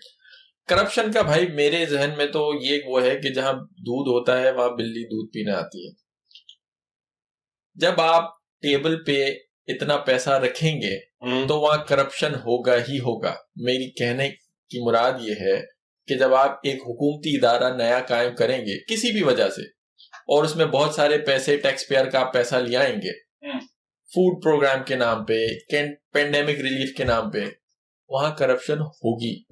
बिठा लो फरिश्ते वहां पे और करप्शन रोक के दिखा दो। दुनिया में हर जगह से मैं ये कह रहा हूँ, यानी खाते हैं तो लगाते तो है, नहीं, मैं ये कह रहा हूँ कि अगर आपको करप्शन रोकनी है, ऐसा प्रोग्राम ही क्यों लेके आते हो कि जिसमें आपको पता है कि करप्शन रोकने तो फरिश्ते लाके बिठाने पड़ेंगे। नहीं, मैं कह रहा हूँ प्रोग्राम ही नहीं लाओ। अगर प्रोग्राम नहीं होगा तो डेवलपमेंट कैसे होगी? That's the fallacy. That's the fallacy. The COVID pandemic help that the US government brought in, was it a net positive or net negative on the US negative economy? There you go. Thank you. अगर आप वो programme में लेके नहीं आते तो corruption ही नहीं होती, आपको पैसा ही खर्च ना होता। और जहां तक हेल्प की बात है, पाकिस्तान के अंदर इमरान खान ने कोई प्रोग्राम नहीं ना लॉन्च किया था इस पीरियड के अंदर, तो देखें वो कितने वो सुरखरू हो गए निकले, उन्होंने देखे हमने तो पैसे बचा लिए बोल के। नहीं, पाकिस्तान में भी आई थिंक अच्छा खासा उन्होंने पेंडेमिक रिलीफ कुछ दिया तो जेब से नहीं दिया था, नहीं गवर्नमेंट वो आती है एड्स, चले जो भी, उसमें भी करप्शन तो होती है ना, क्योंकि आते तो ऑफिशियल गवर्नमेंट ऑफिशियल के हाथ में ही पैसे होते हैं ना। वो जिस बंदे ने 10-15 लाख रुपए बड़ी मुश्किल से अपने बाप की जमीन बिकवा के हुकूमत के अंदर कहीं पे नौकरी करवाई होगी, वो छोड़ेगा, माफ करेगा? That's what I'm saying, that's my point, कि जब आप गवर्नमेंट ऑफिशियल्स को हाथ में पैसे देते हो तो वो तो करप्शन ही करेगा और कुछ करेगा ही नहीं। करप्शन उसकी प्राइम एग्जाम्पल है ना, सिंध में अभी उन्होंने ये कहते हैं बताया कि जो एड आई थी सैलाब ज़दगान के लिए वो हैक्ड हो गई है, सारे अकाउंट हैक हो गए। मतलब कहाँ पे? वो लास्ट टाइम भी आप डिस्कस कर रहे थे। नहीं, ये लास्ट वीक की न्यूज़ है, ऑफिशियली अनाउंस। हैक हो गए क्या मतलब? उन्होंने खुद ही तो हैक नहीं कर लिए गए। अरे हाँ, he's right। वो बेसिकली अभी न्यूज आई है कि जिन अकाउंट्स के अंदर वो पैसा ट्रांसफर हुआ था जो कि लोगों के लिए रिलीफ कैंप्स के अंदर जाना था, तो वो अकाउंट्स जो है वो हैक हो गए। राइट, ठीक है। अब यहाँ पे अमेरिका के अंदर तो चलो ठीक है, इलेक्शंस हैक होते हैं या फिर रशियन हैकर कहीं पे घुसते हैं, कोई गलत किस्म का काम करते हैं। हमारे वहां पे हैकर सिर्फ और सिर्फ इमदादी कामों के ऊपर नजर रखे बैठे। I mean, this is again वही वाली बात है। I always come back to the thing. This is systemic corruption. हम रेसिज्म की बात कर रहे हैं, systemic corruption, ये तो सिस्टेमिक करप्शन है यार। मैं इसको सिस्टेमिक थेफ्ट कहूंगा। Yes, true. करप्शन भी एक हाई लेवल पर डाल दे दी। अब आप वो गवर्नमेंट जॉब्स की वो हम उसकी बात कर रहे थे। एक और फैलेसी, एक और सबसे बड़ी क्या कहते हैं चूरन या जो झूठ हुकूमत बोलती है, चाहे अमेरिका की हो पाकिस्तानी, कि जी हम जॉब्स क्रिएट करेंगे आपके लिए। हुकूमत जॉब्स क्रिएट करेगी। हुकूमत वो जॉब क्रिएट कर सकती है जिसका कोई फायदा ना हो। यानी अभी बीच में मैं पाकिस्तान की मिसाल दूं, I forgot and I think this is very common. किसी ने बताया सिंध असेंबली में कोई लॉ मेकर खिताब कर रहा था, व्हाटएवर, उसने कहा कि जी गवर्नमेंट ने एक जॉब क्रिएट की है, कोई एक कंप्यूटर लाके कहीं रख दिया है, कोई पियोन या व्हाटएवर जो भी डिस्क्रिप्शन था जॉब का, और उन्होंने वो जॉब क्रिएट किया और ऑन पेपर उस जॉब एक बंदे की जॉब है और पता नहीं मल्टीपल लोगों को जॉब मिली हुई है और वो सारे के सारे सैलरी भी ड्रॉ कर रहे हैं हर महीने और वो काम भी कुछ नहीं हो रहा। हुकूमत ऐसी जॉबें क्रिएट करती है, ठीक है ना। और ये आम बात है, ये तो मैं एक छोटी सी मिसाल दे रहा हूं, इससे बड़े बड़े लेवल की करप्शन होती है।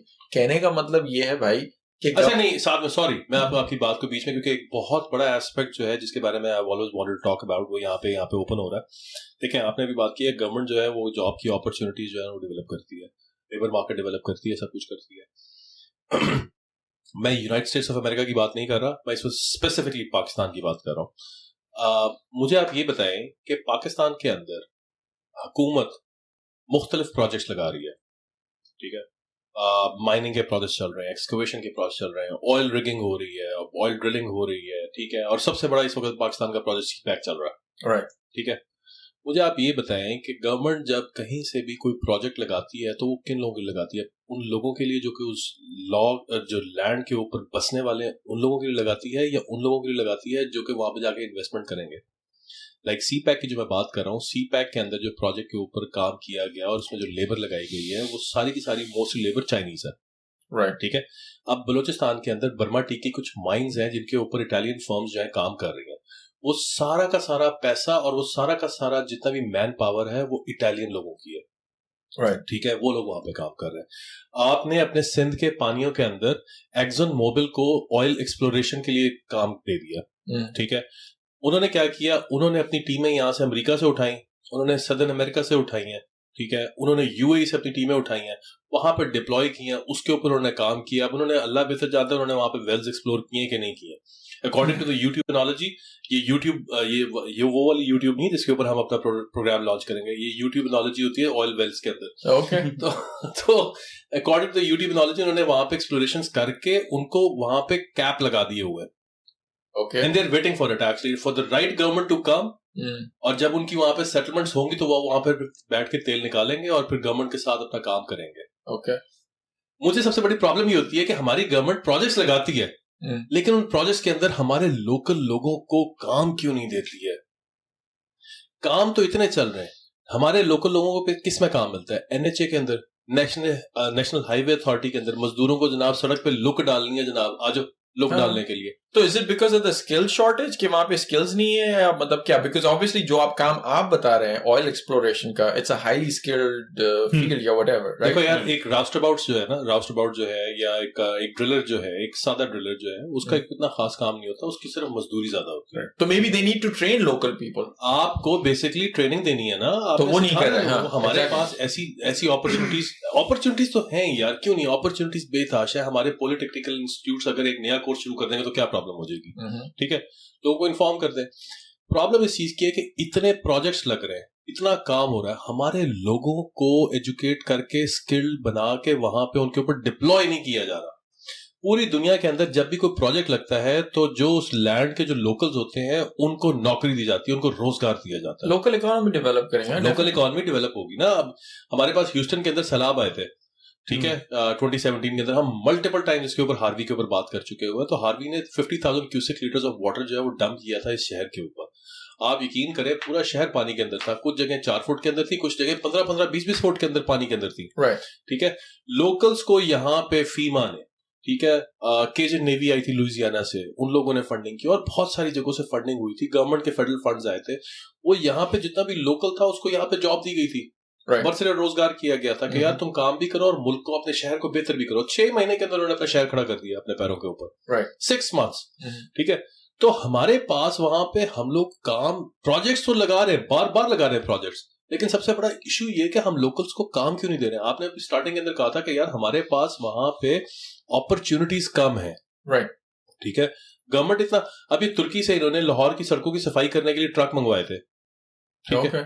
आपको अगर नहीं पता तो मैं बता रहा हूं आपको, तुर्की से इन्होंने बेसिकली, आपके लोग इतने केपेबल नहीं है। टेक्सला की आपकी पूरी जो ऑयल टैंक बनाने वाली फैक्ट्री है, वहां पे ट्रक नहीं बनाए जा सकते जो कि सड़कों की सफाई कर सकते हो, ठीक है। अगर वहां पे ट्रक, वहां पे इस किस्म का प्रोजेक्ट लगाए जाए तो उस टेक्सला की जो वहां पे जो फैक्ट्री के अंदर जो मजदूर काम कर रहे हैं, आप उनको भी रोजगार देंगे, बल्कि और हायरिंग भी करेंगे यार। ठीक है। नहीं, मेरा ये ख्याल है कि एक सर्किल के अंदर आवाम को रखना है। अगर वो इससे ज्यादा बड़ी, या आप हाई स्किल्स की बात कर रहे थे, तो वो सोचने लग जाएगी और अवेयरनेस बढ़ जाएगी, जो कि शायद गवर्नमेंट के लिए खतरनाक हो। यार नहीं, शायद हम इसको इस तरह तो नहीं कर सकते। To your point, I agree in that sense. ये अगर मोनार्क्स करे तो समझ में आती है, नहीं तो ये मोनार्क्स से कम थोड़ी है सारे। ये मोनार्क्स थोड़ी है, तो बदमाश है यार, इनसे बड़े मोनार्क्स है ये तो। मोनार्क्स भी शायद इतने पावरफुल नहीं थे जितने ये, बिकॉज मोनार्क्स के पास, नो लिटरली मोनार्क्स के पास इतना सोफिस्टिकेटेड सिस्टम नहीं था to control the messes.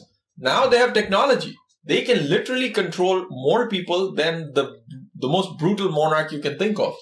What do you think was the most brutal guy actually during the monarchs?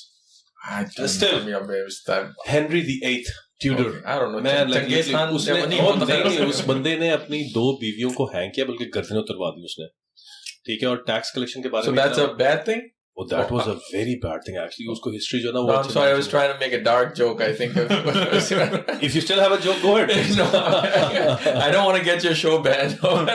कर दो यार, क्या फर्क पड़ता है यार। पहले भी मेरा ख्याल है कि हम तकरीबन ऑलमोस्ट 1 घंटे के ऊपर तो पहुंच चुके हैं। It's very interesting. बड़े कम लोग पहुंचेंगे 1 घंटे तक, तो डार्क जोक कर दो ताकि यहाँ तक पहुंचने वाले enjoy तो करें। नहीं, but to his point, देखें, चाहे ये हुकूमत का मैं नेचर बता रहा हूं, मैं somehow I'm sounding anti-government and I don't care, maybe I am. चाहे हुकूमत अमेरिका की हो या पाकिस्तान की हो, उसको कभी भी अपना इन्फ्लुएंस या कंट्रोल कम करने की ख्वाहिश नहीं होती, हमेशा बढ़ाने की होती है। मैं आपको गारंटी के साथ कहता हूं कि अगर आप 100 गवर्नमेंट के प्रोग्राम्स कोई रखें जो गवर्नमेंट ने स्टार्ट किए थे किसी प्रॉब्लम को सॉल्व करने के लिए, I could be wrong but 90 programs उसमें कभी भी बंद नहीं होते। एक मरतबा हुकूमत कोई प्रोग्राम शुरू कर लेना, वो कभी भी वो नहीं चाहेगी कि वो प्रोग्राम बंद हो, because they don't want to solve the problem, they want to control your life. यानी वो प्रोग्राम ही ऐसे लेके आती है कि जो उनकी दुकान कभी बंद ही ना हो। आपको पता है रिकोडिक का जो प्रोजेक्ट है, उसने पाकिस्तानी गवर्नमेंट को कितना पैसा बना के दिया? वो जो बलूचिस्तान में जो है, 12 बिलियन रुपीस पर एनम, ठीक है, वाओ, हर साल। और ये तकरीबन कोई मेरा ख्याल 3rd टाइम उन्होंने रिन्यू किया ये प्रोजेक्ट इस वक्त। तो उस पे तो उन पे कोई फाइन वाइन नहीं लगा था, कोई केस चल रहा था और कुछ? यार पैसे बना रहे बस, अच्छा, इतने पैसे बना रहे हैं वो फाइन पे करने में और केसेस खत्म करना क्या प्रॉब्लम है? एलडी की पूरी बिल्डिंग खत्म हो जाती है, जल जाती है यार रातों रात, ठीक है? केस खत्म करने में रात को 1:30 बजे आपके जजेस आ जाते हैं केस सॉल्व करने के लिए। बढ़ाना और खत्म करना दो ही तो सबसे आसान काम है। हमारे लिए कोई प्रॉब्लम नहीं है यार। आपने अभी बात किया, वाकई सही बात है, हम लोग मोनार्क से भी ज्यादा खतरनाक लोग हैं, ठीक है? हम पावर को सही तरीके से यूज और अब्यूज करना जानते हैं, हमें पता है। तो इतने ज्यादा अवेयर लोगों को आप, यार हद हो गई है, आप स्किल्स देने की बात कर रहे हैं। आप ये सोचें, दुनिया का खतरनाक से जालिम भी कोई बादशाह आया हो, जितना भी जालिम हो, उसके पास ये कैपेबिलिटी नहीं थी कि अपने शहरियों की लोकेशन फाइंड आउट कर सके। आज की इलेक्टेड गवर्नमेंट के पास ये कैपेबिलिटी मौजूद है कि उनका हर शहरी कहां पर जाता है उसकी, यार ये कितनी बड़ी पावर है, आप खुद सोचो। वैसे ये तो यहाँ पे भी हो रहा है। नहीं, मैं पूरी दुनिया की बात कर रहा हूँ, पूरी दुनिया की बात कर रहा हूँ। This is the scariest thing that people need to think about. So do you believe कि जो प्राइवेसी एक्ट्स हैं इनको इनैक्ट होना चाहिए और लोगों को उनकी जो प्राइवेसी है वो बिल्कुल उनके लिए होनी चाहिए जिस तरीके से? See, but this is a catch-22. मसला ये है कि अब टेक्नोलॉजी इतनी बड़ी उन लिमिट्स तक पहुंच गई है जहां पे इंसानी जहन भी नहीं जाता। Everything comes with a price. Do you still believe कि आज जो आपके हाथ के अंदर जो सेल फोन है, अगर ये 500 साल पहले किसी भी फ्रांस के किसी किंग के हाथ में, किसी लुईस के हाथ में पहुंचता, तो वो इसकी जो जादुई ताकतें हैं उनको देखते हुए किसी भी मुल्क को बर्बाद करने के लिए अपनी फौजों को ऑर्डर ना कर देता कि यार खत्म कर दो यार। आज वो टेक्नोलॉजी आपके हाथ में है जो कि सिर्फ और सिर्फ एक छोटी सी एक रीजनेबल अमाउंट के ऊपर आपको मिल जाती है। Technological it's gonna come with a price also. It does. I mean technological advantages की वजह से तो पूरी दुनिया, अब आप इसकी मिसाल ले लें, मैं आपको छोटी गैलीलियो जो साइंटिस्ट वो हमेशा इस बात से उसको मशहूर है कि उसने वो ही प्रूव कि द वर्ल्ड इज राउंड, उस बात से मशहूर है। एक्चुअली उससे पहले उसने जो बड़ा पैसा बनाया है और किस तरह बनाया है, उसने पहले बनाया था टेलीस्कोप, ठीक है ना? और अब आप ये देखें उसने पैसा किस तरह बनाया है। उससे पहले टेलीस्कोप से पहले वो आई बिलीव ब्रिटिश आर्मी या I don't know, he sold it to them और he gave it to them.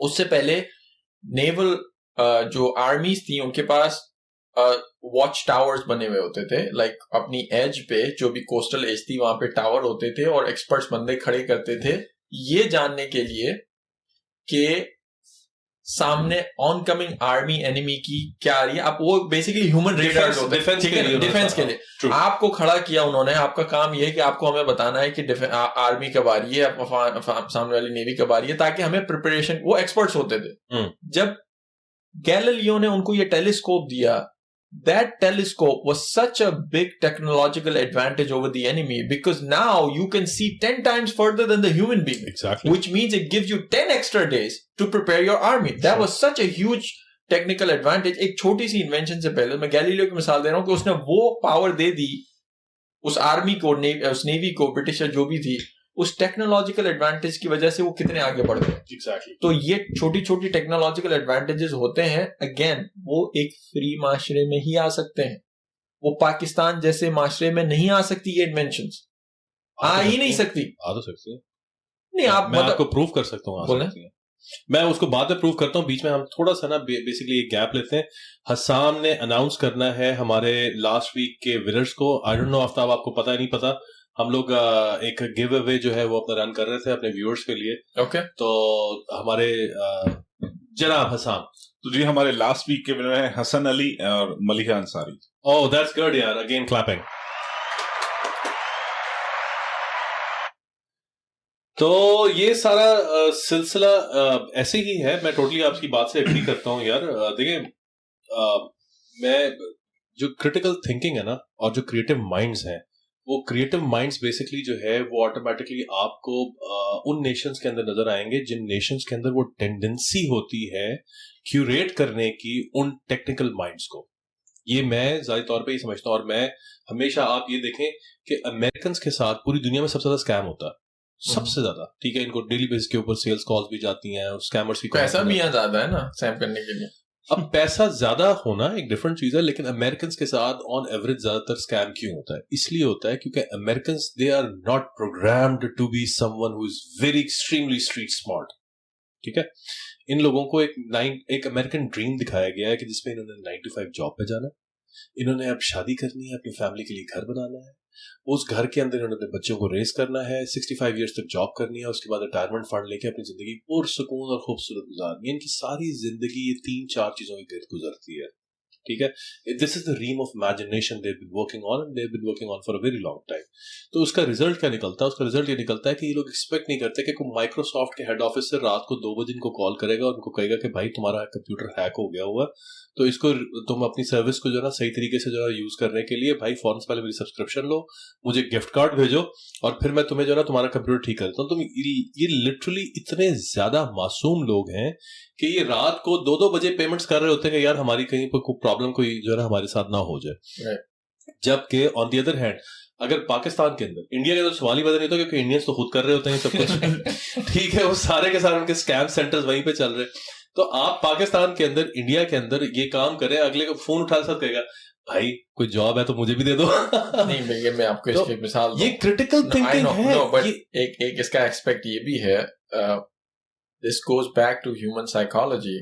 Americans के साथ ये स्कैम इसलिए होते हैं because they are used to or they're expecting honesty from everyone. It's kind of like fool me once, then वो क्या कहते हैं, fool me twice and I'm a fool. Yes. They have never been fooled like that. अब उनके साथ ये हो रहा है। पाकिस्तानी कौम को या इंडिया के इसलिए बेवकूफ नहीं बनाने का, उनको हर बंदा इनको स्कैमर लगता है। हम घर से बाहर निकलेंगे इतने स्कैम हो चुके हैं कि वो किसी सच्चे बंदे पे भी भरोसा नहीं करते। यहाँ लोग इसलिए भरोसा करते हैं क्योंकि भरोसे ने उनको काम उनका अच्छा किया है, अच्छे लोग मिले हैं, अब उनको स्कैमर्स मिल रहे हैं। तो अब जो नेक्स्ट जनरेशन अमेरिकन की होगी वो they will be more careful कि हमारे पहली जनरेशन के साथ ये स्कैम्स हो। It's like you learn from your own experience. तो उनके साथ पहले ये हुआ नहीं है, ये ईमानदारी बाय डिफॉल्ट या ईमानदार लोग इनको मिलते हैं, अब बेईमानी उनको नजर आना शुरू हो। रशिया में आप किसी के साथ स्कैम नहीं कर सकते, वो तो है ही स्कैमर्स का मुल्क, वहां तो सारे के सारे स्कैमर्स भरे हुए। आपको पता है रशिया में, बल्कि वो यूट्यूब पे वीडियोस होती हैं, हर गाड़ी के आगे, ऑलमोस्ट हर गाड़ी के आगे डैश कैम लगा होता है। वो इसलिए कि वहां लोग इतने एक्सीडेंट्स फेक करते हैं कि वो कैमरा पे रिकॉर्ड कर लेते हैं कि भाई सामने वाला जो जानबूझ के उसके साथ टकरा रहा है या कुछ। यहाँ पे आपको अब लगाना लोगों ने शुरू किए, लेकिन पहले नहीं होते। तो जहां पे जो फ्रॉड होता ही नहीं है उसके बारे में लोग सोचते ही नहीं है। ये मेरे साथ ज्यादा तौर पे हो चुका हुआ। ऑस्टन के अंदर 7th स्ट्रीट के ऊपर मैंने रात को गाड़ी पार्क की, हम दोस्त निकले हुए थे, ठीक है, काफी पुरानी बात है, पार्टी शार्टी करने के लिए। तो अब मैंने कह तो दिया पार्टी करते हुए फंस जाऊंगा पॉडकास्ट घर में भी देखी जाती है चलो कोई बात नहीं है यार। ओके, तो पार्टी करने के लिए निकले हुए थे, मैंने गाड़ी वहां पे 7th स्ट्रीट के ऊपर कॉर्नर के ऊपर ना, वहां पे गैस स्टेशन है, गैस स्टेशन से थोड़ा सा पहले ना वहां पे पिज्जा शॉप है, मैंने उसके बाहर गाड़ी खड़ी की, हमें भूख लगी थी, मैंने कहा यार पिज्जा सीधा ले लेते हैं। आप यकीन करें हुआ ये कि मेरे सामने ना एक ब्लू कलर की गाड़ी थी, I don't remember the make of the car, maybe it was a Chevy Cruze और समथिंग लाइक दैट। वो उसने ना गाड़ी पीछे करनी शुरू की, आहिस्ता आहिस्ता आहिस्ता आहिस्ता करते करते करते उसने आकर ना गाड़ी मुझे मार दी। ठीक है, मैंने ब्रांड न्यू कैमरे निकलवाई थी, ठीक है, नंबर उसको लगा नहीं था, लेकिन मेरे पास डैश कैम लगा हुआ था। ठीक है, तो अब वो बाहर निकली है, शी वाज ड्रंक, औरत थी, ठीक है, she was a good looking, you know, not a teenager but like she was a good looking, ठीक है। तो अब वो बाहर निकली है, तो मैं गुस्से में, मुझे समझ नहीं आया कि मैं इसके साथ गुस्सा करूं या मैं इसके साथ हमदर्दी करूं, क्या करना है, रात का टाइम है, ड्रंक है, ठीक है, मैं परेशान हो गया था कि यार मैं इसको कहूं तो कहूं क्या। बड़ी मुश्किल से ना मैं बाहर निकला, और बाहर निकलते साथ ना मैंने उससे पूछा, मैंने कहा what the heck, what have you done actually, this is a brand new car, you just like literally you know you rear-ended it, yeah, ठीक है, you rear-ended your car actually with my car। उसने शोर मचाना शुरू कर दिया, उसने कहा नहीं तुमने आके मुझे रेयर एंड किया है, वाह तुमने आके मुझे रेयर एंड किया है। मैंने कहा देखो लिसन टू मी, हाँ, तो मैंने कहा you're not in your senses, भाई खुदा का वास्ता है यार, तुम अपनी जो है ना, तुम ड्रंक हो, तुम गाड़ी आगे लेके जाओ, तुम्हें कोई हेल्प चाहिए तो मैं कहती हाँ मुझे हेल्प चाहिए, मुझे पैसे दो, ठीक है। शी स्टार्टेड आस्किंग मनी, तो मैंने उससे पूछा, मैंने कितने पैसे लेगी, कहती $1000 लूंगी। ओ मैंने कहा भाई, अच्छा मजे की बात, वहां पे इतना सिस्टमेटिकली वो सारा का सारा ये स्कैम कर रहे थे कि वहां पे 3-4 लड़के और भी खड़े हुए थे, लड़कियां और भी खड़े हुए थे, और वो शोर बजाना शुरू कर दिया कि इस बंदे ने मार दी इसकी गाड़ी। हुआ ये कि रिजल्ट ये निकला कि उसने कहा कि मैं कॉप्स को कॉल करने लगी, मैंने कॉल कर दे, फौरन कर दे, मुझे पता था मेरी गाड़ी में डैश कैम लगा हुआ। उसने कॉल कर दी, कॉप्स वहीं पर ही होते हैं, वो बाइसिकल्स के ऊपर फिर रहे होते हैं, ठीक है, तो वो मेरे ख्याल maximum within 30 seconds cops वहां पे पहुंच गए। तो उसने मुझसे पूछा कि हाँ भाई तूने रेयर एंड किया है, यार लिसन, अब वो डैश कैम फुटेज अभी निकालता हूँ, ठीक है, इसको हैंडकफ कर और इसको लेके जा, और मैं इसके ऊपर चार्जेस प्रेस करूंगा, इसने मेरे साथ ज्यादती की है, ठीक है, मुझे हरास किया है, और ये सामने भी 4-5 और खड़े हुए, इनको भी लेके जा। आप यकीन करें, उस लड़की को मैंने उस वक्त जो है ना हैंडकफ करवाया, ठीक है। अगर मेरे पास वो ना होता डैश कैम, तो मुझे लिटरली उन्होंने लगा दिया हुआ था, ठीक है। तो ये बड़ी इंपॉर्टेंस है इस चीज की। अगर आप लोगों की गाड़ियों में नहीं है, जरूर लगाए भाई, नहीं होता है, जरूरी है, ऑब्वियसली बहुत जरूरी है डैश कैम। चलो यार, मूविंग ऑन। आप लोग इसके ऊपर काम करते हैं यार, मुझे ये बताओ कि आपको बहुत सारे कंटेंट क्रिएटर हो, ठीक है, अच्छा काम भी करते हो, ठीक है, कुछ ऐसा काम भी करते हो कि जो आपकी नजर के अंदर बहुत खूबसूरत काम होगा, लेकिन लोगों को पसंद नहीं आता, ठीक है। लोगों को इस चीज का आइडिया नहीं होता कि when you are trying to create something, आप उसमें आपका टाइम, उसमें आपकी एनर्जी, उसमें आपकी एफर्ट्स कितनी ज्यादा इन्वॉल्व है, ठीक है। तो हेटर्स जो हैं वो इन कॉन्ट्रास्ट हमेशा जो है वो आपकी मोटिवेशन को हाईजैक कर लेते हैं, राइट, ठीक है। तो आपको जिस वक्त ये नेगेटिव कमेंट्स मिलते हैं या नार्सिसिस्टिक कमेंट्स मिलते हैं, तो how do you cope up with them, what do you do with that? So interesting story. मैं जब ये व्लॉग्स बनाना शुरू किए, लाइक प्रॉपर, वो तो वैसे वीडियो प्रोडक्शन तो बनाता रहता था, बट शुरू में जब मैंने 2019 आई थिंक या 19 जब सीरीज की, तो एक मैंने स्पेसिफिकली इसके लिए एक वीडियो बनाई थी, a message to haters, and this was born out of my own experience of course, but it's like it was कि हर किसी के साथ ये वो होता है। और मेरा इसमें लोगों को एडवाइस यही थी कि देखो, दो चीजें होती हैं, एक तो कंस्ट्रक्टिव क्रिटिसिज्म होता है, वो तो कोई कंटेंट क्रिएटर क्रिटिसिज्म से अबव नहीं है। आई थिंक अच्छी बात है कि लोग मुझे तनकीद करते हैं, और अक्सर औकात मुझे तनकीद से और क्रिटिसिज्म से मुझे अपने आप को इम्प्रूव करने का मौका मिलता है। I do take it seriously. कभी कभार आपको इस किस्म की तनकीद हो रही होती है कि आपको समझ नहीं आ रहा था कि मिर्चें लगी कहाँ पे आप। Exactly, I know this, because sometimes people, again वही मैंने उस वीडियो में बात करने की कोशिश की थी कि दो चीजें, कंस्ट्रक्टिव क्रिटिसिज्म से अच्छी बात है, आप उसको कहो, लेकिन जब भी कोई भी इंसान मुद्दे को छोड़ के या एक्चुअल आपके पॉइंट को छोड़ के आपकी जात पे, आपके फिजिक पे, आपकी किसी भी चीज पे अटैक करना शुरू करे ना, that's not constructive criticism, that's trolling. People do that, और the sooner you learn to overcome this shit, the better.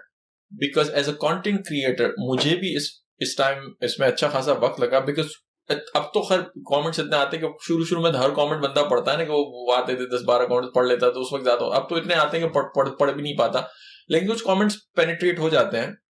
मैं अपने आप को सिर्फ ये बात बावर कराता हूं बार बार कि I am the one who is creating that content and progressing every day, और जो वहां बैठा हुआ मेरी जात पे अटैक कर रहा है, वो 10 साल बाद भी वो काउच पे ही बैठा हुआ होगा, क्योंकि उसका काम ही यही है। He is a loser, I am not, simple. ये मुझे अपने आप को, हर कंटेंट क्रिएटर की ये बात अपने आप को बावर करानी है, खत्म बात।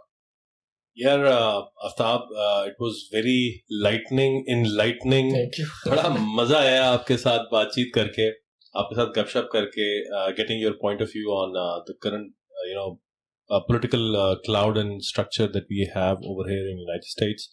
हमारे पाकिस्तान के अंदर क्या इश्यूज चल रहे हैं, और वी विश यू कि आप जो भी आपकी लाइफ के एंडेवर्स हैं, जो भी आपकी लाइफ की जो है ना अप्रोचेस हैं, जिनको आप अचीव करना चाह रहे हैं, जल्द से जल्द उनको अप्रोच करते रहो और बनाते रहो बेहतरीन और खूबसूरत कंटेंट, जल्द से जल्द बनाते रहो। Thank you Danish, thank you Saam, again thank you very much for coming. ठीक है, thank you sir. Saam, thank you very much for coming.